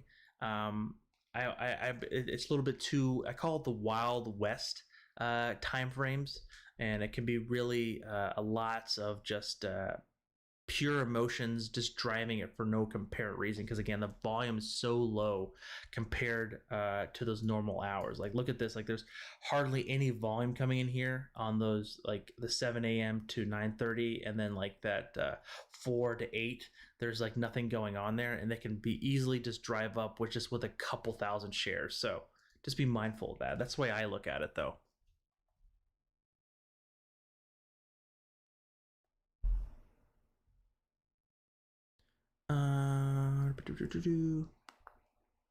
Are you all trading options? Most of the times, I trade shares longer term, and I do trade longer term options as well. But mostly for short term trading, swing tradings, I normally just do options. Yeah. Alexander saying GS. Yeah, Goldman Sachs, right? Wow, I haven't looked at Goldman Sachs in forever. This is super interesting. I like this. As much as I don't like Goldman Sachs, but this chart looks interesting. This is a very interesting chart. A lot of chop going on here. A lot of capitulation, a lot of bouncing around, a lot of just like WTF is going on here. On the weekly side, doesn't look as great as well. Let me zoom back out here. I think this is going to hit like the top of that 618 here, I bet you. Yeah, looking right, cutting right through that 618. So that 204, 205 range is very key within Goldman right now. We are taking a lot of damage here between that, I would say 197 to the downside support, and then 204 in the middle. And then if it breaks above 215, but you've seen it try to break out of this range before, and it failed here so many times, once, twice at that 224.86, and then came right back down. And same to the downside, not being able to break. So it's just kind of continuously doing chop here. We're seeing a squeeze setting up here with no potentially indication to the downside. So if this wants to break and go lower, we could be potentially seeing a break below 197 to potentially to 190. That would be my some of my limits to the downside. To the upside, if it wants to break, it really needs to break above this level here and get above 224 to the upside. Again, I'm not sure how long term or how short term you're trading this or investing in it, but this is some very very tight range of trading here, and potentially can see if we can break up or break down there.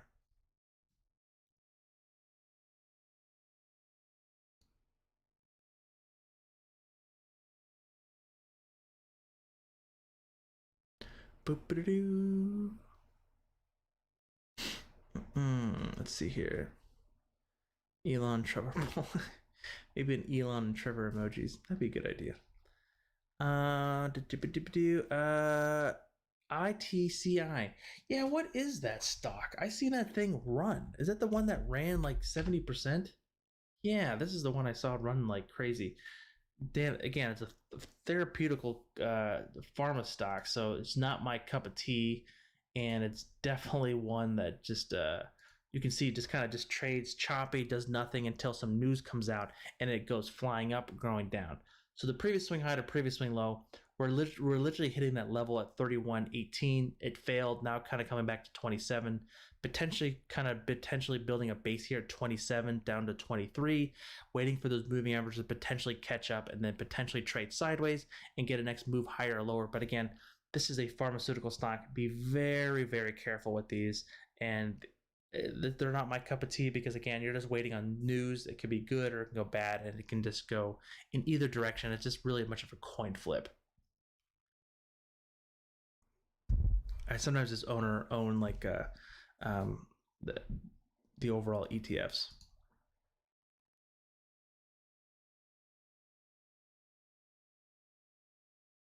Why does after-hours trading exist?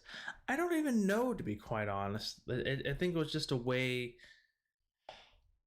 because it's not really fair. Like, not everyone can access after-hours trading, so that it's not really like a fair thing. Like, there's something that should be looking into, shouldn't they?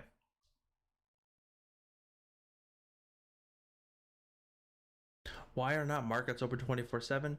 Kelly D, that's a good question. Like again, like we know, Bitcoin's open 24/7, 365.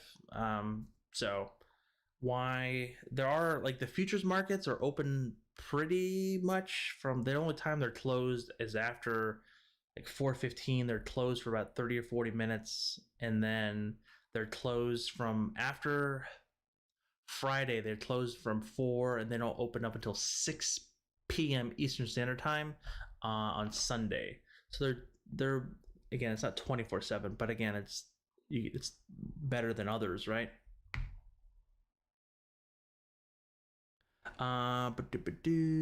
Let's see. Beat says BETZ. It's a sports betting ETF.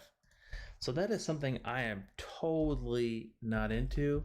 is I don't know anything much about sports, and I don't know how to bet on sports. Um, this looks interesting. I think it's just a nice, cool ETF at the time because again, everyone's sports is finally coming back. You got your DraftKings and whatever company does those various sports betting stuff. Um, yeah, it wouldn't. It looks okay, but the volume is super low here. Looking to potentially hold that 20 EMA to the upside to see some chop.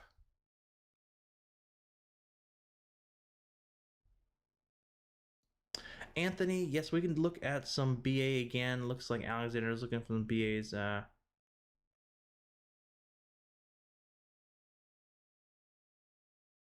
Vegas stocks, baby. So BA is basically what we just talked about this a little bit ago. I don't even know how long we've been talking now. We're looking for to kind of trade in this range here, like an iron condor would be something that would be well advised in it between just kind of buying the outward bound wings. To the downside, we're looking for some potential support around that 155. If this breaks below 155, we can potentially see it go lower to around that 135, 137 to even to 118 if it gets substantially lower. To the upside, we're looking for the outward range around 186, and if it breaks above that, we're looking for above 195 to the upside of BA. But this has kind of just been a nice steady eddy, just kind of trading in a tight range, but it's getting closer to the lower band. We just had a squeeze, but this thing has been beaten up so much. Again, it's still a $160 stock. It can still go to zero. I don't think it's going to go to zero. We did buy into it around the $90 price, and then traded it to the upside, and we got out of it. But I potentially would like to potentially start adding into this once we start get some better news from the economy. So I'm basically playing Jets ETF. So speaking of the sports betting, I'm playing Jets ETF. So this is basically kind of looks somewhat similar to the BA and all the different various airline companies stocks.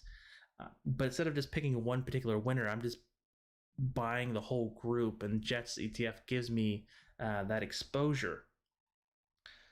With that being said, here we're looking for potential consolidation here around $17 to $18. We're kind of still trading above it here, kind of slowly grinding higher, potentially looking for some overhead resistance around 20. But again, this is going to be strictly driven on how the overall recovery comes in. If there's another potential blank check going out to the companies or something like that.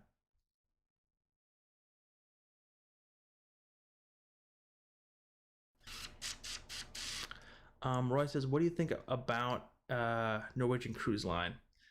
I don't like cruise lines, honestly. I don't like the water. The stock kind of just trading in this little blah, blah, blah, schmackety range. I'm going to look on the weekly side. So on the weekly side, my friend, I like this potential. It needs to break above 18. How far out is this, the 19? How far out is your those calls you have? Like I would want to go a little bit further out because again, we're starting to see a potential move higher. If it can really get above that $19 to $20 range, we could see a potential breakout. But those parabolic SAR dots are still holding it back here. So it really needs to start breaking above like $23 or $24 to really break that trend down and really get higher here to the upside. If you're looking here on a longer term time frame, because again, it's still being pretty much beaten up here pretty substantially.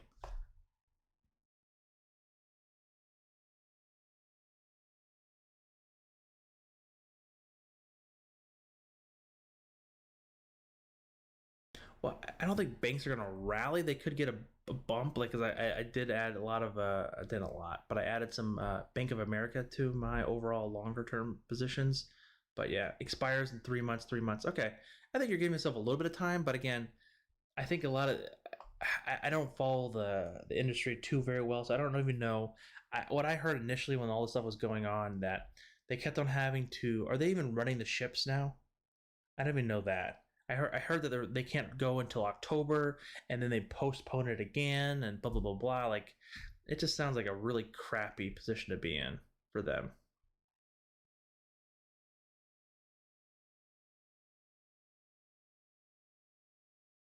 Kelly D, what do you think about people who Kelly says KR.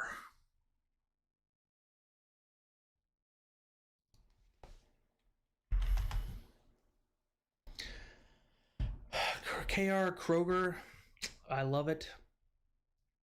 So this one really didn't do well on earnings, but it kind of came back to that 618 here and has bounced hard.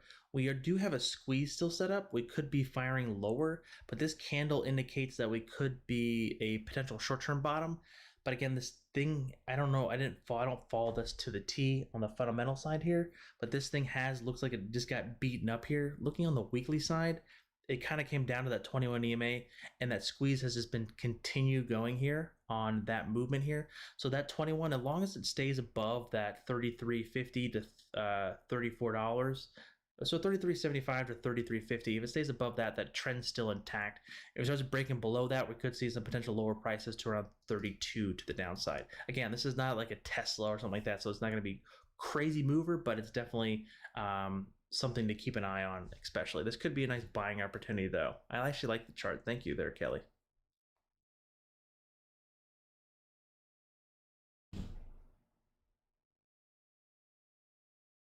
Samir says, what are my targets on Jets? Oh, yeah, sorry. I didn't tell that, did I? Target on Jets because it's much longer dated calls. Let me tell you what my target on Jets is. My target is 2285. And I can tell you how I got that. I did this fib here. Here. No, wait a minute. That doesn't make. Hold on. Did I click that right? It must have been from that fib here. So initially looking for basically 2175, but then the 24. So we're gonna move this up to here basically. That 50% retracement is going to be pretty key, but we have that overhead resistance at $20 basically, but we need to break above that to potentially see that 21 to really see 24.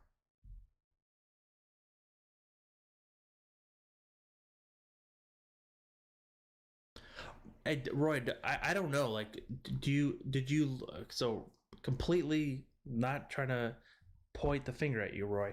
So when I enter a trade, particularly if it's longer dated, I need to know so many different things. So I didn't mean to grill you or call you out on it. I just need to know um, if some it does pull back. I need to know the reason why you owned it, or do you have the fortitude to continue to hold it, and do you have a level to get out and to get in, to add more, or to cut the position completely? You got to have those levels set up on the chart or on your head or written down somewhere to kind of keep yourself to it and keep yourself to those rules. It works best for me like that.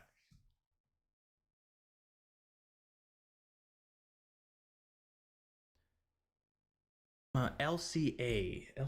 What is LCA? I think we did that one before. You came in for that one again. Yeah, LCA. Again, huge move higher, looking like it potentially hit that 1858. Potentially looking to kind of trade sideways here. If it can really get above that 1858 to the upside, but kind of hitting this potential resistance wall up here and coming to look down to kind of hold that 17 to even down to 1575 to the downside. But this is one of those SPACs, right? Because it definitely looks like a SPAC that just kind of just went taking off here. Looking for that potential target around $20 if it can really if it continue to hold above the 5 and 8, potentially even down to 21 EMA. That next target is around $20.62.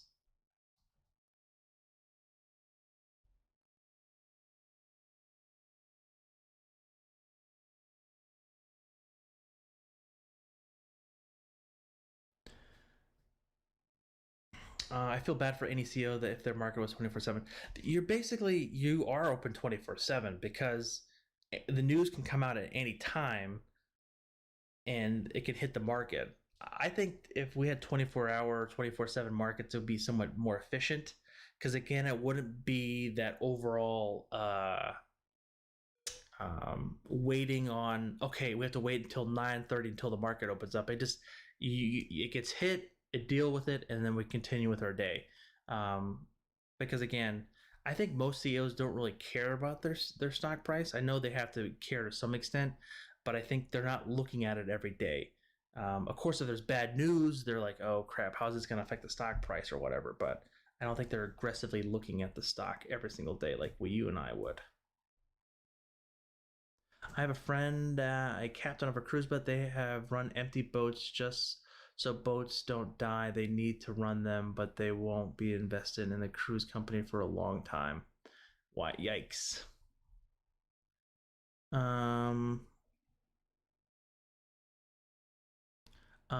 John says Snap. Oh, Snap. Snap kind of snapped me in the face. Kind of hood faked me there. So I bought Snap some like as a trade, basically here around that $21-22 range. Pulled back, actually stop lost me out of it. And then it just really just ripped higher. This is basically what I wanted it to happen. I wanted it to kind of trade sideways and then move up to that $25 level. With this move is still pretty good intact here. If it can get above that 24.25, we're looking for 25.50 and then 26.83. It looks like it wants to continue going higher. That squeeze has just fired here. We're only 3 days in. We could potentially go for another 3 or 4 days to really see this movement go higher. I do like this potentially even to some higher prices to kind of test those previous highs as we talked about. If you're longer term into the old Snap, we're looking for that price target around 28.51 in the next couple weeks, potentially, if this can really pick up some steam and get some mojo going in the old Snap. To the downside, we're looking for support basically around $21. Really kind of coming into those potential two bottoms that we had here on that $21 price target. Do you recommend any books about learning technical trading? I had a couple. I should make a video on a couple books that I like to read.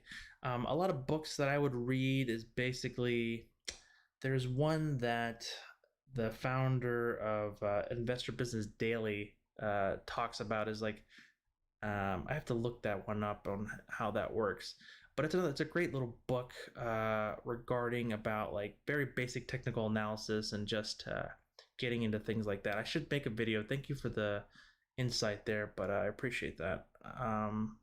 Let me Amazon that real fast. Sorry, I don't want to leave you hanging here.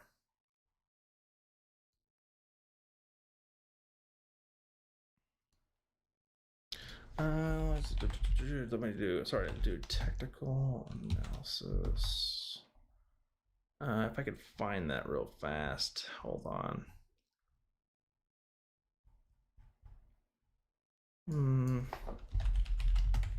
It's very, I wouldn't say it's basic, but it's a good book. Here it is.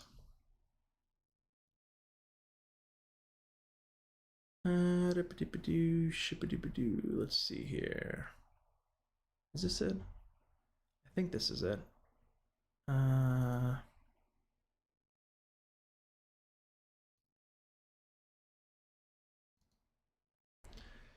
right, so this is, I'm putting it, I think I have it's in a Amazon link here. One second.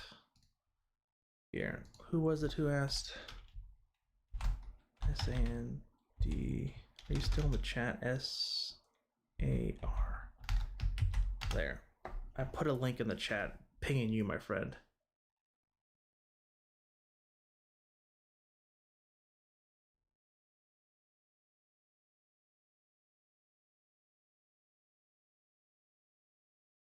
Yeah, it's basically will help you understand on like some moving averages and different various things like that.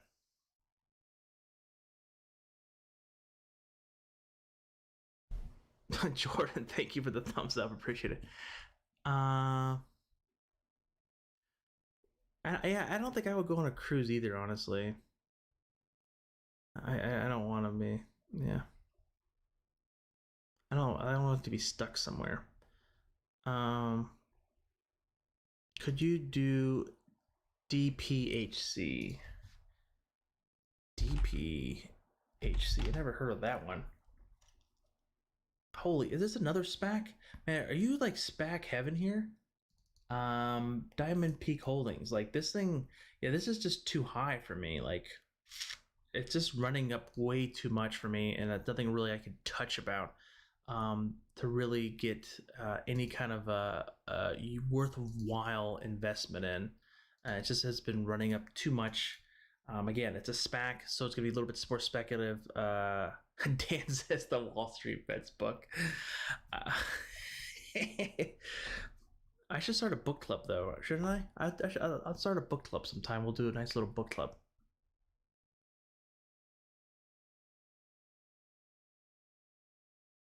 Are you holding weekly snap calls? Be careful with weekly calls. I'm normally not a fan of weekly calls because a lot of things can happen. Alpaca says PL. Is that pot stock alpaca? Yes, it is. How did I know? How did I know alpaca is going to be pushing a pot stock?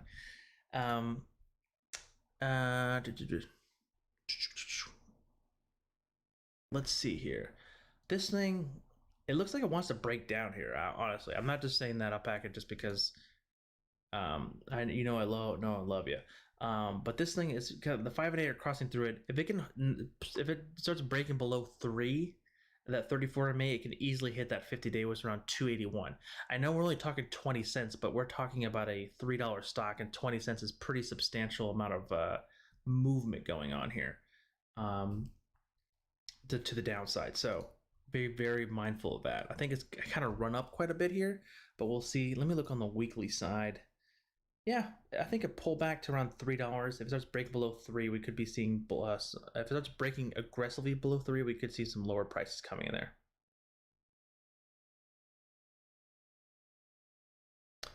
John says FedEx. Yeah, we did FedEx. We can look at FedEx again. So FedEx and UPS is actually one of my favorite stocks right now. But FedEx coming out with earnings on Tuesday, I believe, after the bell, right? After on Tuesday. Again, I have a much longer dated position on this, so earnings really don't matter. I sold some puts into the earnings, so I'm going to be getting out of those before the earnings call. I don't like to hold short-term positions into any kind of, especially options, into those things. So it really helps me go kind of crazy with that. But we're really looking for that potentially to break 234 to the upside, potentially hitting 273. I think my long-term goal for this one is hitting 323 to the upside within FedEx. I know that seems extreme, but we're looking for some support to the downside around 214 to potentially 203 if the earnings doesn't do well and we get some negative news or some whatever negative catalyst that brings it to the downside. But again, with earnings, as you know, it's a coin flip, and I really don't want to be speculating directly on earnings, but long-term trend is still intact if it stays above the 21 or 34 to that. On the weekly side, this thing has just been completely gangbusters. Really looking for this to continue to slowly grind higher, though.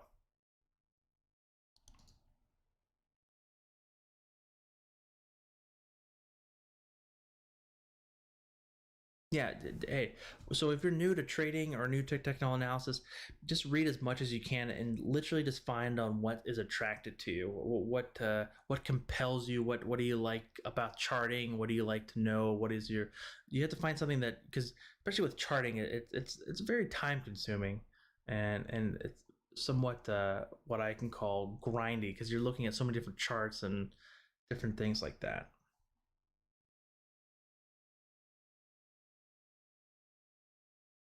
I'm currently making a ThinkScript SMA crossover.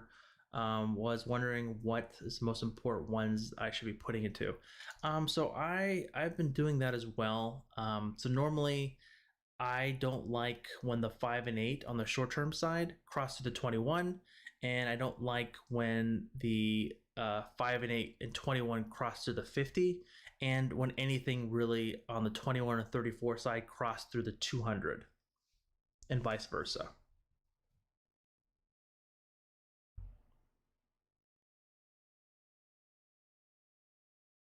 Germans, have you taken a look at ATVI? Have you haven't already? Yes, thank you so much. We have not. We can take a looky-loo at Activision Blizzard. They kind of been a little sloppy as well. potentially hitting some support levels at that $75, $76 range, kind of being potential bounce. But again, that could be somewhat of a fake bounce. We're seeing again we really need to see this kind of start trading sideways some more and building a base here and potentially trying to go higher here. But we are below the 21. The 5 and 8 are potentially trying to start slowing down here. By way slowing down here, they're still somewhat pointing to the ground here, which is again a little bit more on the bearish side. The momentum is still red. The RSI is still pointing to the ground, and same with the volume zone oscillator. So I'm a little bit skeptical here. Again, I don't want to be going out and just buying in front of the freight train. Excuse me, let me drink some water. But being super mindful and being ready for anything kind of to potentially pull back to the downside. It really needs to start breaking the trend and getting above that $80 to $81 range to potentially start getting and breaking to the new time trend and getting those 5 and 8s to start crossing back through the 21 to start going to the upside again. Mark says, "Is Fastly's? Did I miss it?" No, you did not. Fastly is FSLY, right? So Fastly, a lot of those other not pharma stocks, cloud stocks, SaaS stocks has really just been beaten up here. Potentially having some bottoming actions here on the $74, $75 range. But that being said, it's kind of been beaten up. It's taken on damage. It's taken on water on its vessel. The 5 and 8 moving averages have crossed through the 21 and potentially, like we just talked with Activision Blizzard, could be going further to the downside. We're below the 50-day, which is also another key level. Potentially short-term support around $71 to $70. We've seen that long tick down there. Really potentially looking for, I can tell you a support level here. Let me draw this retracement to the, this is going to be support to the short-term side though. So that short-term side is going to be that 72.66 and then down to 65.32 for support. Upside, we really need to start breaking above that $85 range to start getting above 90 and then 95 from there. So be very mindful of that. The stock has been beaten up a little bit. Potentially, if it can start building a base here, that'll be looking great. But I wouldn't be running out and just buying this hand over fist for myself, though.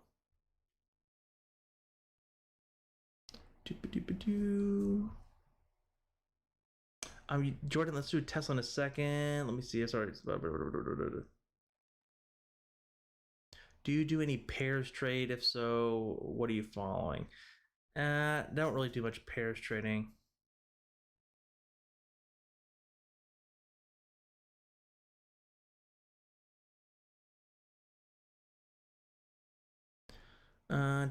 Education or something, I think YouTube channel called.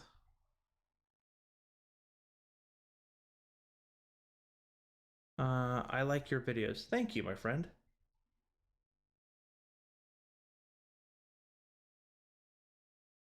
Oh, thank you for the $5, Mo. I appreciate that. Thank you. You're very, thank you. Are you long-term Fastly? Are you looking to buy it?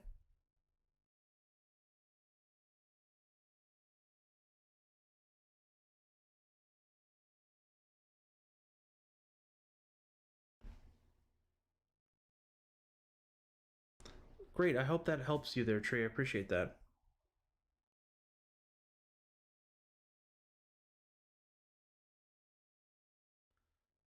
Alan with the 10. Thank you, Alan.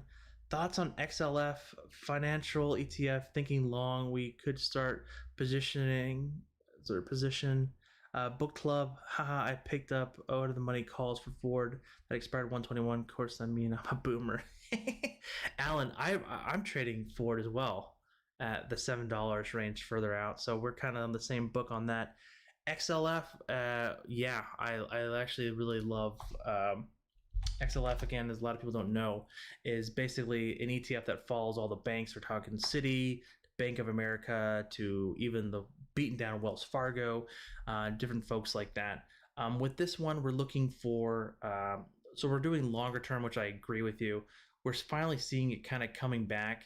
The bank section, again, has been just really just beaten up, and a lot of people just have a negative spin on it, which I honestly do sometimes as well, in the sense of just like, they just take your money.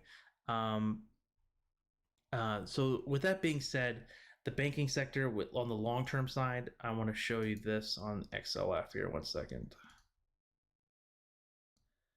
We're basically here from the swing high to swing low at the 50% retracement around $24. That's a pretty key level, and that's where the 21 EMA comes in. I think, again, Alan, I think you were on when I was talking about it. We're looking at some potential buying of Bank of America and what was the other ETF I bought?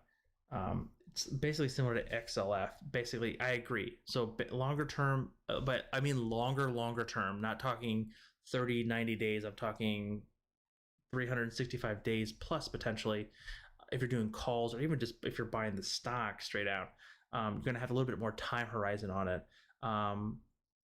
But looking for that potentially to move higher to 26, really looking to really kind of come back. But again, this could take a lot of time, especially with banks, because again, the Fed, the interest rates are still basically at zero, and they're saying that they're not going to really raise them. So the banks are not going to be the best to kind of get those interest rates, even though we're seeing a lot more mortgages going out.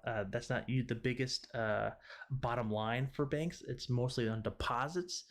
That being said, I think this could be a nice base building here. If it stays above 24, it can even come down to 23, even to 22 to the downside. But again, I agree. I think long term, we could see easily XLF start breaking higher to start getting above 28, even $31. And thank you, Alan, for becoming a member and then also donating. I really appreciate it, my friend. Dan's, did I miss something? I know I missed something. Oh, maybe I did it. Dan says, Ken, is it better to use the simple moving averages or exponential? That's a preference, Dan. So the exponential is a little bit different. It has a higher weighted skew to the more. It does the same time frame, but it has a different skew on the recent activity and on the volume or the volume of the moves within those last couple days. Most people just use SMA. I like exponential because it kind of gives a little bit different feel to the market. You can put both side by side, the 21 EMA and then the 21 exponential moving average, and then you can kind of see what different is going on. Mo says, I'm looking at a few put credit spreads, but it's bread and butter of trading. I agree. I love selling premium. That's a really great way to do options, actually. It's actually one of the better ways to do options, to be quite honest, instead of doing Wall Street bets, YOLO trades. Yeah, I wonder, what are you doing? So Fastly, got to be careful on that one because that kind of moves quite a bit. You're probably going to be potentially doing like the 70 to even 65 to be on the safe side. But very, very mindful. Maybe we can just do some call spreads if you're doing puts. Maybe around, depending on what you can get for the $100 price target. Let's see. What in the world? No. Hide. What the heck did this happen here? All products. There we go. You want to give yourself at least 30 or 40 days out. $100. Yeah, it looks like interesting. It looks like a lot of selling around the 110, depending on what range you normally do there.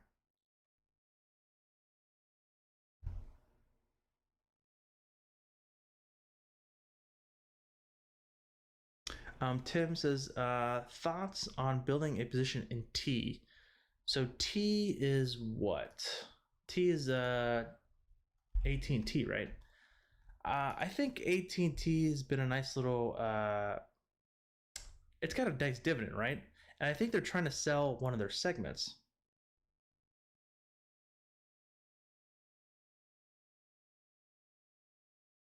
What, another 5? Thanks you, my friends. Sarah DeMore, I don't know how to say your last name, my friend. Thanks for the analysis and looking forward to the book club. That's actually, I'm really going to do the book club. I think that's a really good idea. I should write that down somewhere on my forehead somewhere. I'm going to write that down on my notes right here. Let me get my old trusty old pen out. It says book club. I don't know how I should do. I probably have to do the book club on a Zoom though. Right? Maybe I can stream it. I don't know. I haven't. That's just the thought in my brain.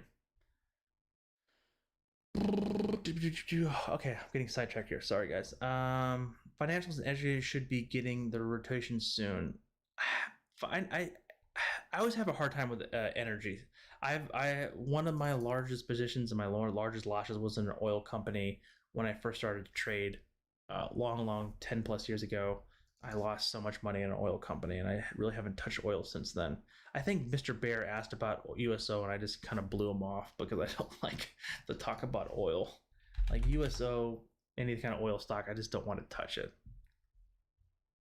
I like Bank of America long term. Thinking about ABBV shares for long term as well. ABBV, that's AbbVie, right? Yeah, I like this. That's a good idea as well. AbbVie, this thing has again really been really not performing well here. Kind of coming in, a lot of those pharmaceutical and pharma stocks has been hit due to the fact of the presidential candidates just kind of smacking them around and kind of giving them a little smacky smack up there.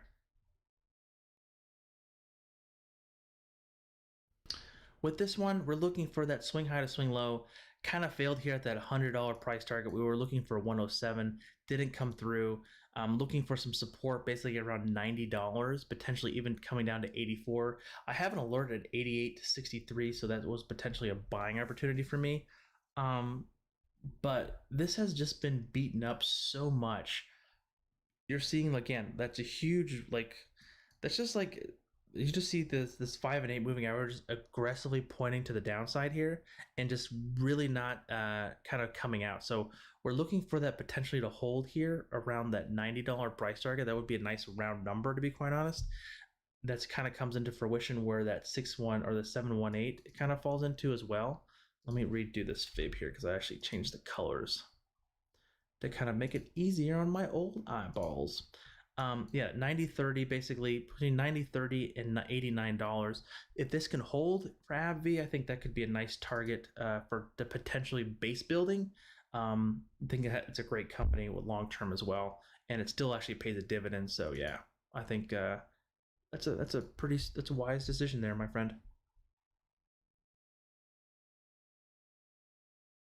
I put in a HYG since the IV is super low and it's been super poppy. Even if there's high volatility pullback, thinking of a good hedge position. Yeah, hedging position is always like you're just basically calling it insurance position. Like you don't want it to completely cover your whole portfolio. You just want to, let's say if your portfolio is $10,000, you want to potentially cover a loss of maybe 5 or 10% to the downside. So you want to have a position that would really pop off if the overall market goes down, so you can make $5 to $1,000 on that position to kind of cover it. It's not going to cover your full downside protection, but it could kind of alleviate some of that pain, if that makes sense.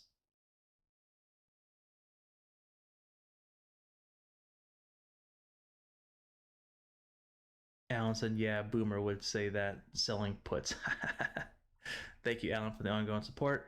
Lewis says, new first hey guys, first timer. What's up, Lewis? What's up, my friend? I have 100 shares of T. I collect dividends and pay the weekly options strategy and get 12% safely annual returns. You go, John. You got it, my friend. And thank you, Alan, for saying hello to Lewis. Appreciate that. Any thoughts on gaming companies like EA or Take-Two Interactive? Lee, the EA, Activision, Blizzard have all been really hit. I haven't looked at Take-Two, but this thing, yeah, they're both kind of just looking like kind of holding right above the 200 EMA. Actually, you know what I want to do? I want to add a study real fast. I bet you that this is the moving average. I bet you this is kind of falling into the 89-ish range. So, sorry, it's 89. So 89 is actually a fib number. And I just want to see what this does here. Let me do, what color should I pick? Important stuff here. Let's do green.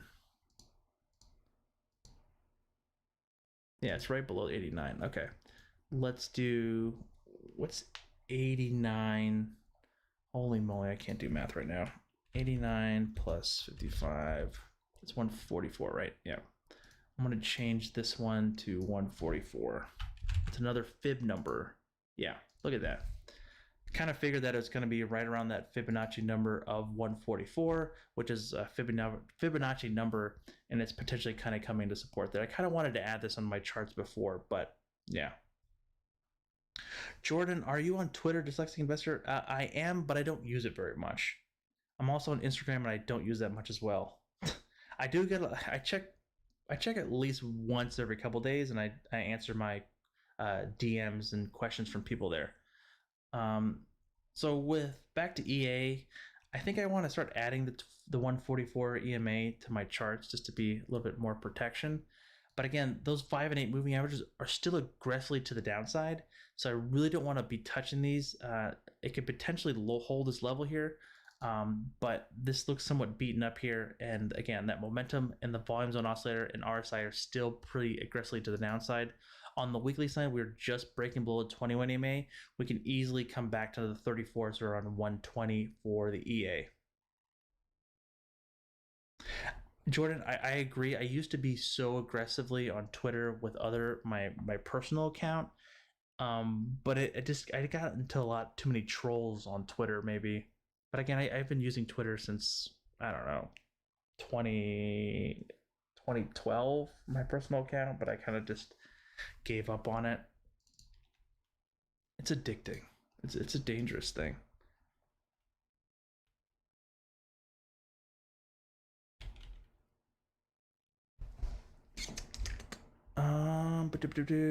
I got the 819 270 call puts. Am I screwed? Are you screwed? I hope you thought it out before you bought it, the QQQ. So you're just waiting for the QQQ to drop more. It's very difficult with the NASDAQ being down so much. Those puts have such a high premium compared to everything out because the IV just racks up. Like a put option that's like $20 away is at $7. There's like if the market was going up, this would be basically half the price. That IV and the overall implied volatility has just added so much volatility to these prices. It's so difficult to buy those. You are really kind of, I won't say yourself hurting yourself by doing that. I just hope you had a plan on it. Like you really are hoping for the next week or this coming week to get substantial pullbacks to really get to that level, because it's a very short dated option because it's expiring on Friday. It's gonna IV the theta, the time decay is really gonna kick in, and so you really need that to move really fast.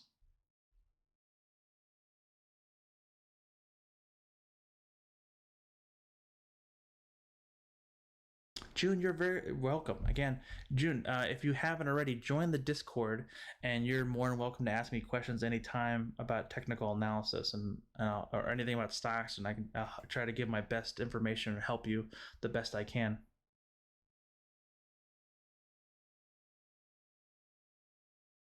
Sandor says, any input on CORT?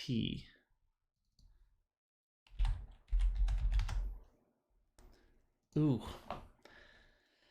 Oh, another therapeutical stock. Huge move. Again, had like next to no volume, but again, had great news. Usually with these things, I don't play very well with FOMO, honestly, my friend. And the $17 call, you're really looking for this to continue to move. Is the Discord free? Oh yeah, the Discord's completely free. Yeah. Let's see here. Let me pull the Discord up real fast. Yeah, completely free. I don't.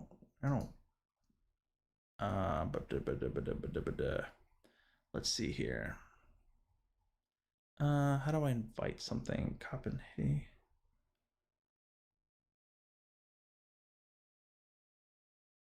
Oh my gosh, I'm not thinking straight right now. Hang on. Invite people. Here we go. Copy.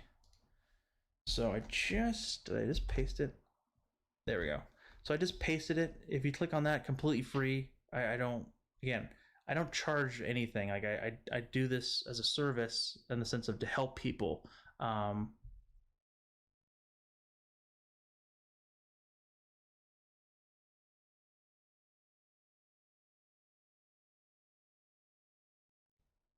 try to make it. I do have memberships in the sense of on the YouTube membership page where I kind of share my trade ideas potentially, and even on the Patreon page.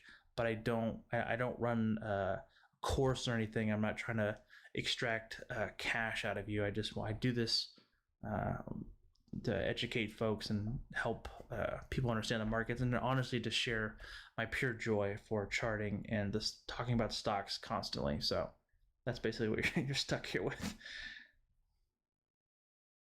Yeah, with this one, it looks like with a huge move run higher like this, my friend, it's super difficult because again, I don't know.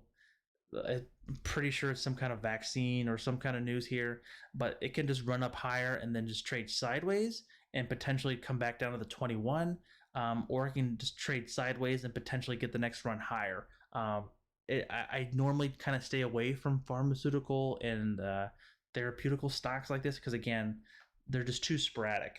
They could fail a clinical trial and blah blah blah and all that kind of stuff. Yeah.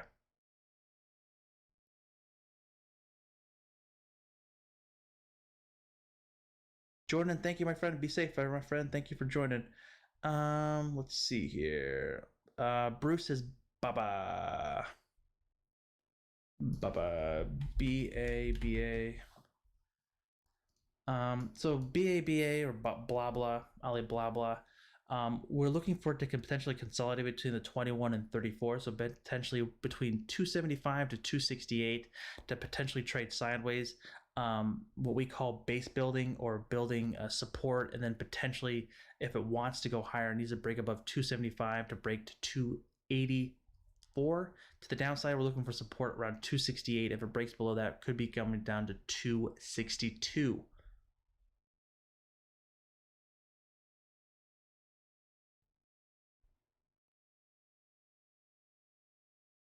Alexander says IBM. Ooh, wow. Go throw me with the IBM here. With IBM here, wow, this thing has been super consolidating. I have not seen IBM in such a long time. So this thing looks like it wants to consolidate here. Looking like it's been in a squeeze for quite some time.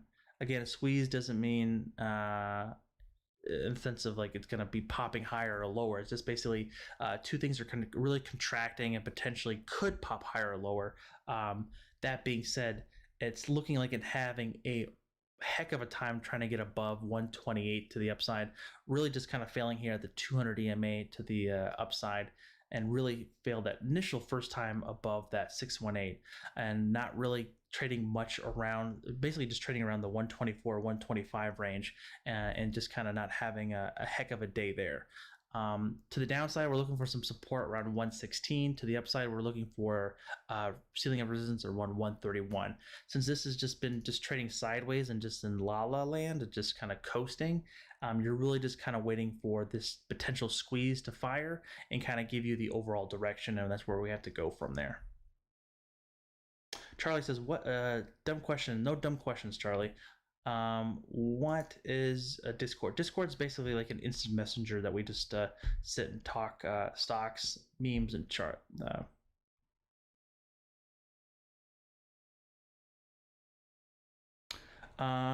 Charlie, Discord is a computer app communication call.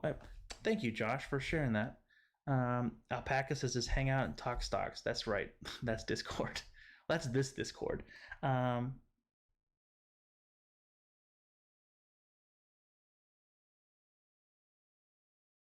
Guessing I'll sell them puts first thing on Monday if Nasdaq keeps dropping. Yeah, if the Nasdaq opens up down again, I don't know. I don't have a crystal ball, right, Leo? I don't think you have a crystal ball as well. JBot says Netflix. Let's see here. You said Netflix.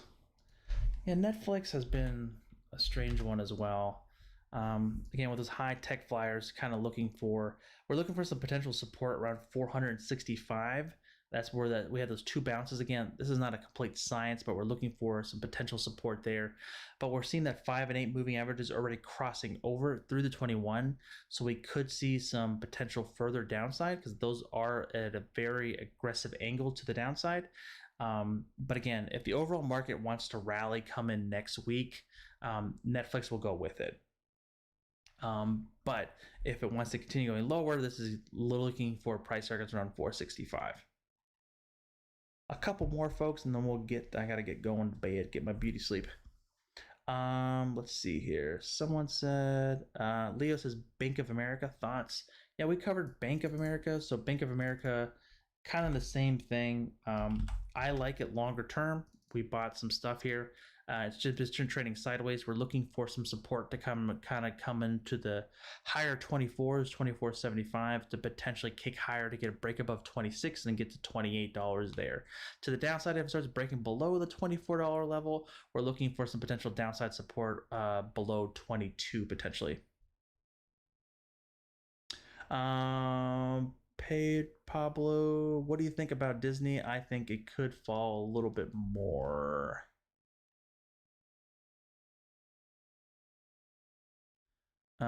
Yeah, Disney. So Disney, full disclosure, long-term shareholder. I love my Disney. Love my Disney Plus. Love Disney World. All that kind of fun stuff. That being said, yeah, we're hitting that overall support. We're not being able to break above that 137.15 or 137.50 range, which is that 78.6% top move. If we get any kind of push higher, any kind of that momentum going higher, we can really break above that to kind of potentially see that 553, 551, 553 target, the previous high. But we're not really seeing that really come in. Where momentum's dropping off here. We're seeing RSI and volume zone kind of coming down. We're looking for some potential support around 125. That kind of is going to fall in where the 200-day and 50-day both lie. But if we get really heavy selling, we could see that really cut through that and get back down to that 116 to 115 level. But again, Disney's been kind of somewhat stagnant and kind of been somewhat away and tagged away from the market. But this is definitely, I see what you're looking at, but it's really looking to try to knock on the door above 137. But again, if it fails hard and the 5 and 8 start crossing through the 21, and we could potentially see that for 125 target come in. Yeah, Alpaca, I know you've been buying as. I have my position for Disney is substantially lower, so I can't really add too much to it. It needs to drop below 100 for me again to buy some.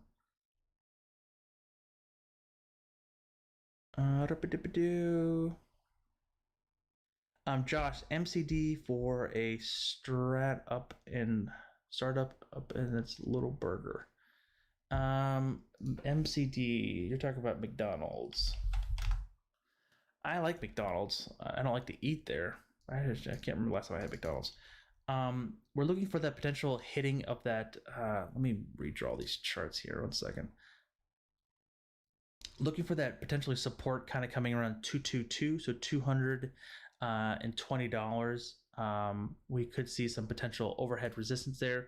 If we can break through that with any momentum, we're looking for 246 for the next target to the upside. To the downside, we're looking for some initial short-term support coming around 211 and then down to around 200 for being a pretty significant support level there. CS saying BA, please. You guys love BA. That's like the fourth person. No problem, my friend. We can do BA. So BA has just kind of been trading sideways here as well, kind of just bouncing around, ping-ponging in this little box here that we draw.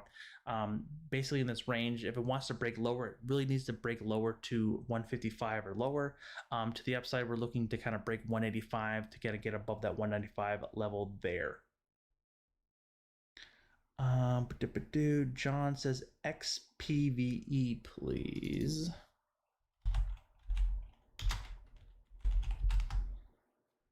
Ooh, what's this? This is like a newer IPO. Yeah, I don't know much about that. This one, let me look at this here. Let me break this down to a 4-hour chart. Yeah, it looks like it just kind of just sold off a little bit, looking like potential consolidating around $19. Um, Looking for that again, tight consolidation around that $19. It can start breaking, building some momentum up. We're looking for that price target to kind of hit 22 to potentially 23 if we can get that holding pattern there.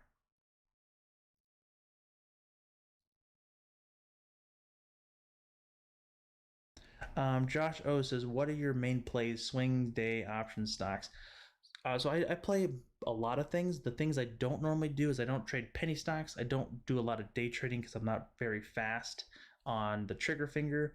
And I do have a lot of long-term stocks, and I do trade. Most of my short-term trades are swing trades in my short-term trading portfolio with options.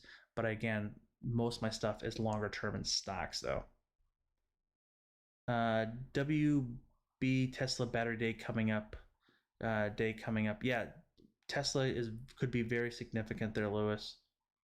Travis Scott burgers, straight up. Travis Scott has a burger from McDonald's.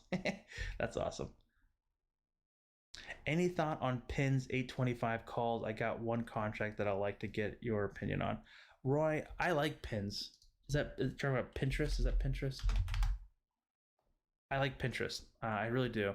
I think the squeeze, if it can stay higher, I just needed to stay above 33 to get above 36. My long term price target is around $45 for pins.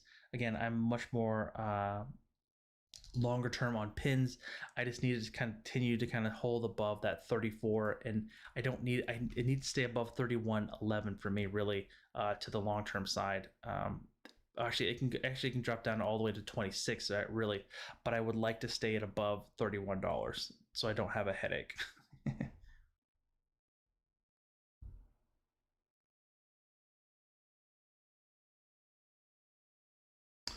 SY said, how often do you stream? Do you stream during market hours? Thoughts if you're continued bearish or bullish on the next week? Fed is speaking, so there might be pop of the market. I don't stream during market hours because, again, I don't do a lot of day trades. I literally just have alerts out and I just trade around that, so I don't really do much actively day trading. I try to stream at least, I do every Sunday. I try to stream during the week and the evenings to kind of give some market updates, but I normally don't. I try to stream as maybe, I don't know, 2 or 3 times a week for a couple hours. JBot, DOJ investigation on Netflix. Really? I didn't know that. FedEx coming up on earnings. Yeah, so FedEx Leo is something that I'm playing. I'm not playing any or my short-term contracts into earnings. I'm getting out of those. It's been a nice little run up. My overall price target for FedEx, if I remember right on top of my head, it was around 323. Did I say that right? Yeah, 323 is my overall price target, but I have much longer dated options in stock within FedEx. I think, again, that my overall trend and my consensus theory and my hypothesis is basically everyone's sending boxes, especially coming holiday season and things like that. UPS and FedEx are going to be really busy.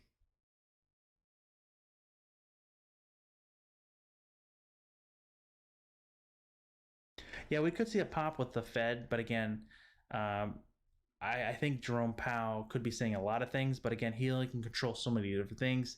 I hearing rumors that a lot of people are speculating on a potential next stimulus bill that Congress could try to get their butts to actually do something about.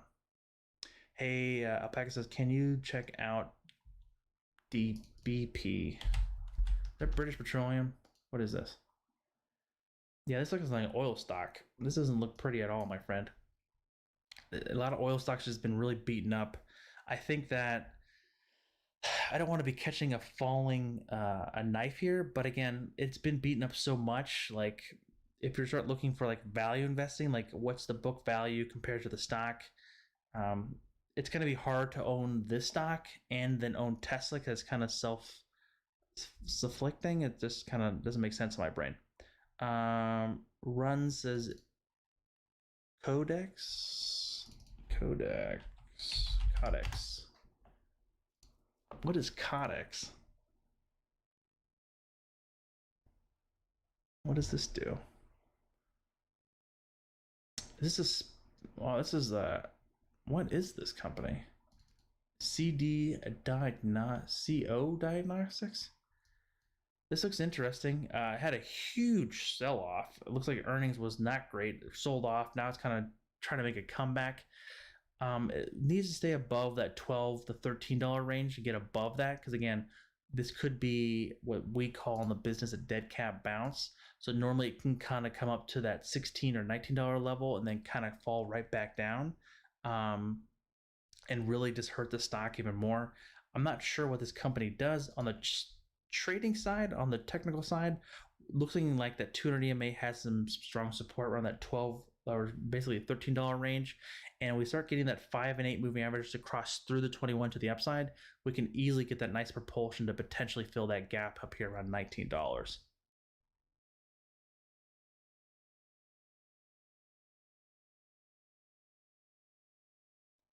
And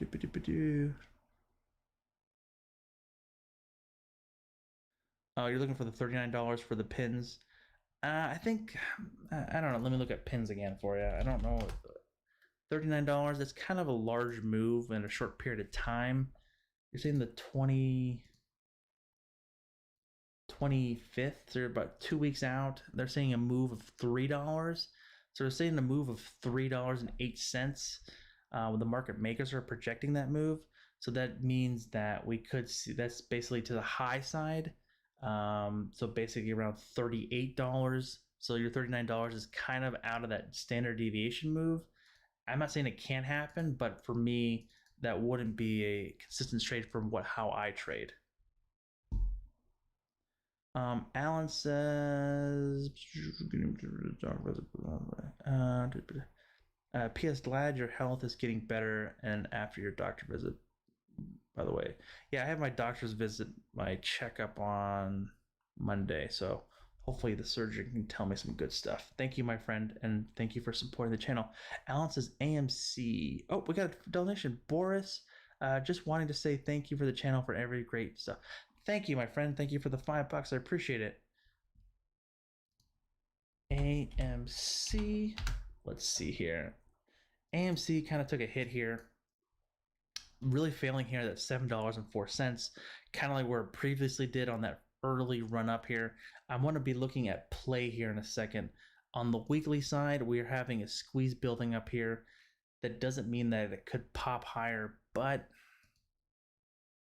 looking to potentially see that between the 582 to like 550 potentially range hold, to kind of build that more base up here again, Alan, to consolidate and potentially get that kick higher.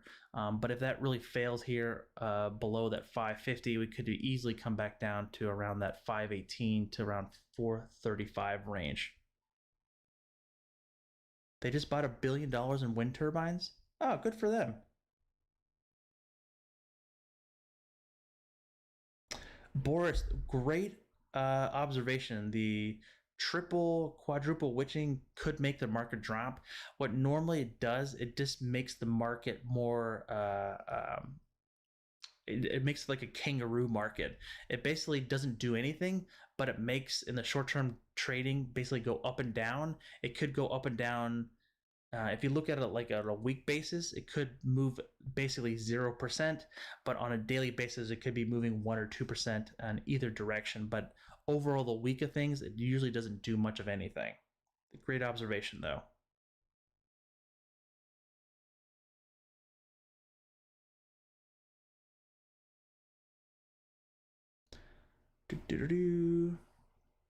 SY Stimulus, I think, is dead. It's too late for help people who need it. A wave of the business closure.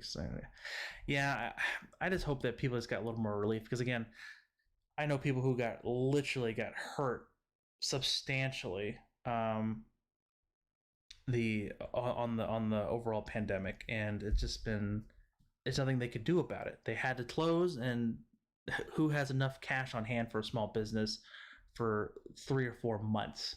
Yeah. Looking at a post play J and WN. The Nordstrom, yeah. I don't do well with closing COVID, or clothing companies. It's like I don't do much shopping.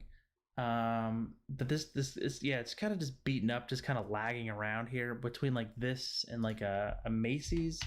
They're both kind of just dilly dallying on these low levels, and it's very hard for me to really buy these levels. I'm sorry. I wanted to look at Play though. That was the other one I wanted to look at. That's Dave & Buster's. Yeah, Dave & Buster's basically failed here as well at that $18, $19 level to the upside. I want to change this edit though. I'm gonna make this. What color should I change this to?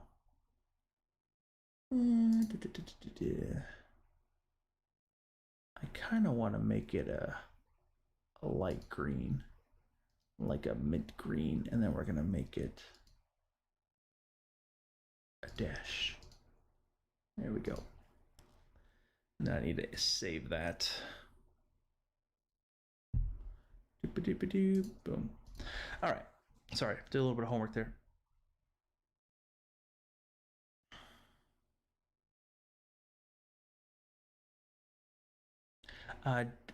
DJ, thoughts on NTBOY? I don't know what that one is. Never heard of that. Let me look at it. NTDOY.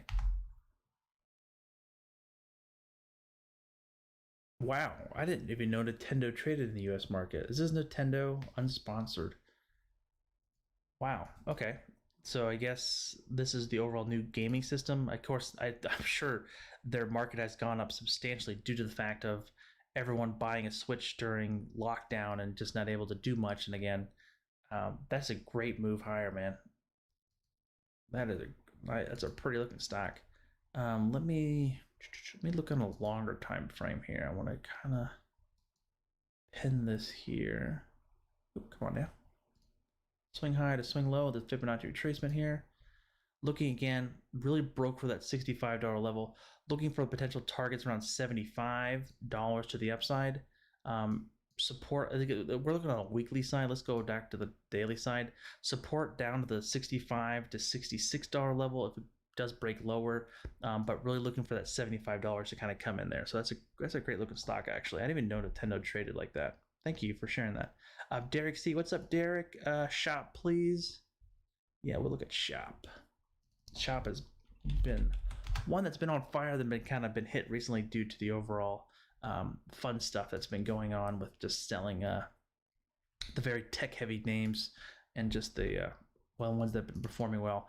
This again is basically this whole trend of Shop has been continuing higher with that 21 and 34 EMA just trading sideways and going higher now, hitting that all-time high with the some pretty good earnings if I remember right. But now with the 5 and 8 crossing over, really just selling off here, lack of a better words, with those moving averages potentially even aggressively pointing to the ground. We're looking for some short-term stoppage around 900, but again, that we could come down to 800 as well to that previous support levels we saw around that $822 to $800 there to the downside. To the upside, if we can stay and hold around the $900 range, build a nice base, we really need to start seeing the 5 and 8 moving averages start curling and getting parallel to these longer dated moving averages and start seeing it kick up above the 21 EMA. Don't stay away from Play for now. The management is clueless right now, and last ER call was pretty bad. Yeah. I'm not going to be touching Play. It was just more or less like I remember I did a video on AMC and Play at the same time, so I just wanted to kind of compare the two.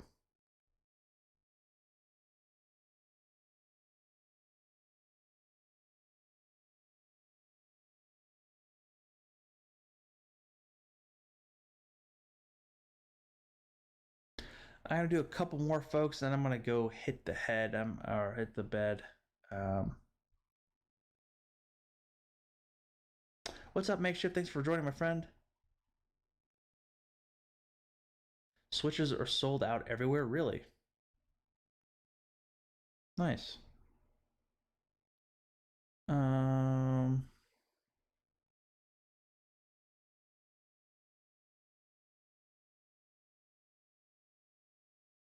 John says Ulta. Is that Ulta Beauty? ULTA, right?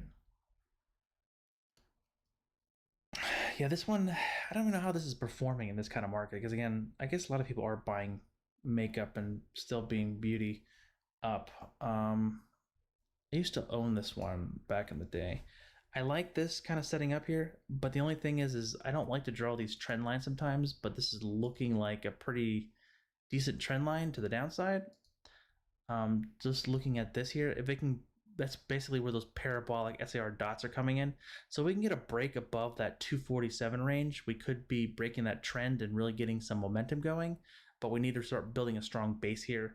But if we start breaking below that 218 level, below the 21 and 34 EMAs to the daily side, we could see some potential further downside coming in there.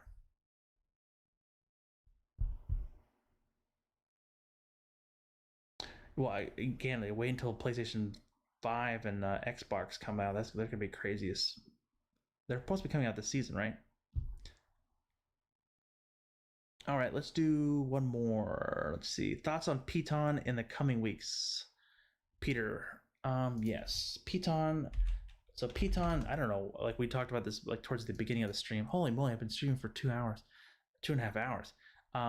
With Piton, it has been really a crazy movement with great earnings and just kind of gave it right back. It didn't break the trend. It needs to start, to break the trend, it needs to break below 77 and really break it below 72. With that moving average, excuse me, if it's breaking below this level, those going to be substantially moved to the downside. But this long-term trend is really, again, it's the 21 and 34 is going to be holding it to the upside. It needs to start breaking aggressively lower to the downside. It's hard for me to tell you to buy at these levels because, again, I don't know why it came off so hard. I think that the overall movement of Piton would be great. I would just like to maybe potentially see it consolidating here around the 21 and 34, so around the 78 to around $70 to potentially start adding a position at those points there. And then OSTK, you said as well. OSTK. Overstock. Yeah, Overstock is kind of stock that it's kind of stayed away from just for personal reasons. It looks like it's potentially trying to bottom here around that $64 to potentially $56 range if it breaks lower. Consolidating around that $71 range potentially to see it build a base here. We've seen the 5 and 8 moving averages starting to consolidate, level off here. So that could be an initial support level, but again, there was a lot of selling coming in the past 2 days. We have the momentum continue going lower. Yeah. Yeah, I agree with that, SY. I think people, it's definitely let people take a profits. I think it's a great company overall. Let's do one more. Alan Utz. Yeah, Utz. Great stock. I can't do too much because, again, it just came out. Yeah, it's gonna be hard to trade this one here and tell you when to buy it because, again, it's just not too much information out there, Alan, to trade this. And it's kind of just it's only been trading for a couple days, so there's not too much information out there to the analysis that I like to do. Yeah, it looks like it's just nice steady eddy here. Potentially, we can draw. It got up to $22 in after hours trading. I don't want to do after hours trading. Let me go back to the daily side. Let's go here. So let's do. This is going to be very difficult because, again, this fibs could change at any second. So with this one, we're looking for that 50% retracement to hold above 1757. Really would like to see it. Again, the 5 and 8 are still below 21. Again, it's somewhat a newer stock. Looking forward to the 5 and 8 to cross through the 21, potentially looking for 18 and then $19 there.